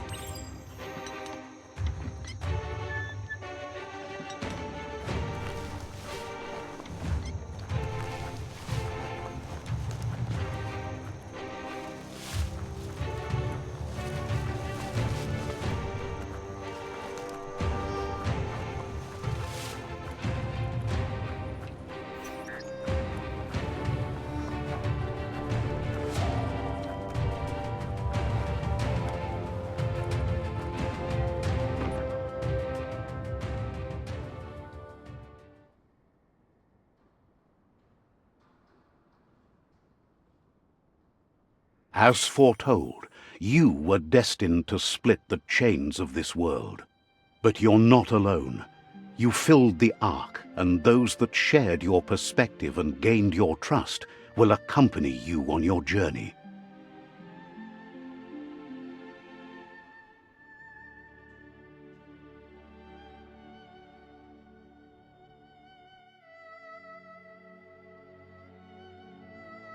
Is there a world out there that's better suited for those imbalanced in their light nature than this one?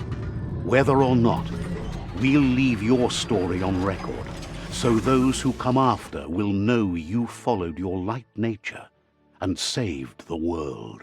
So, when all is said and done, it turned out to be an unusual ending after all. What could be better than ending the story the right way? Ending it your way, a beginning of something new.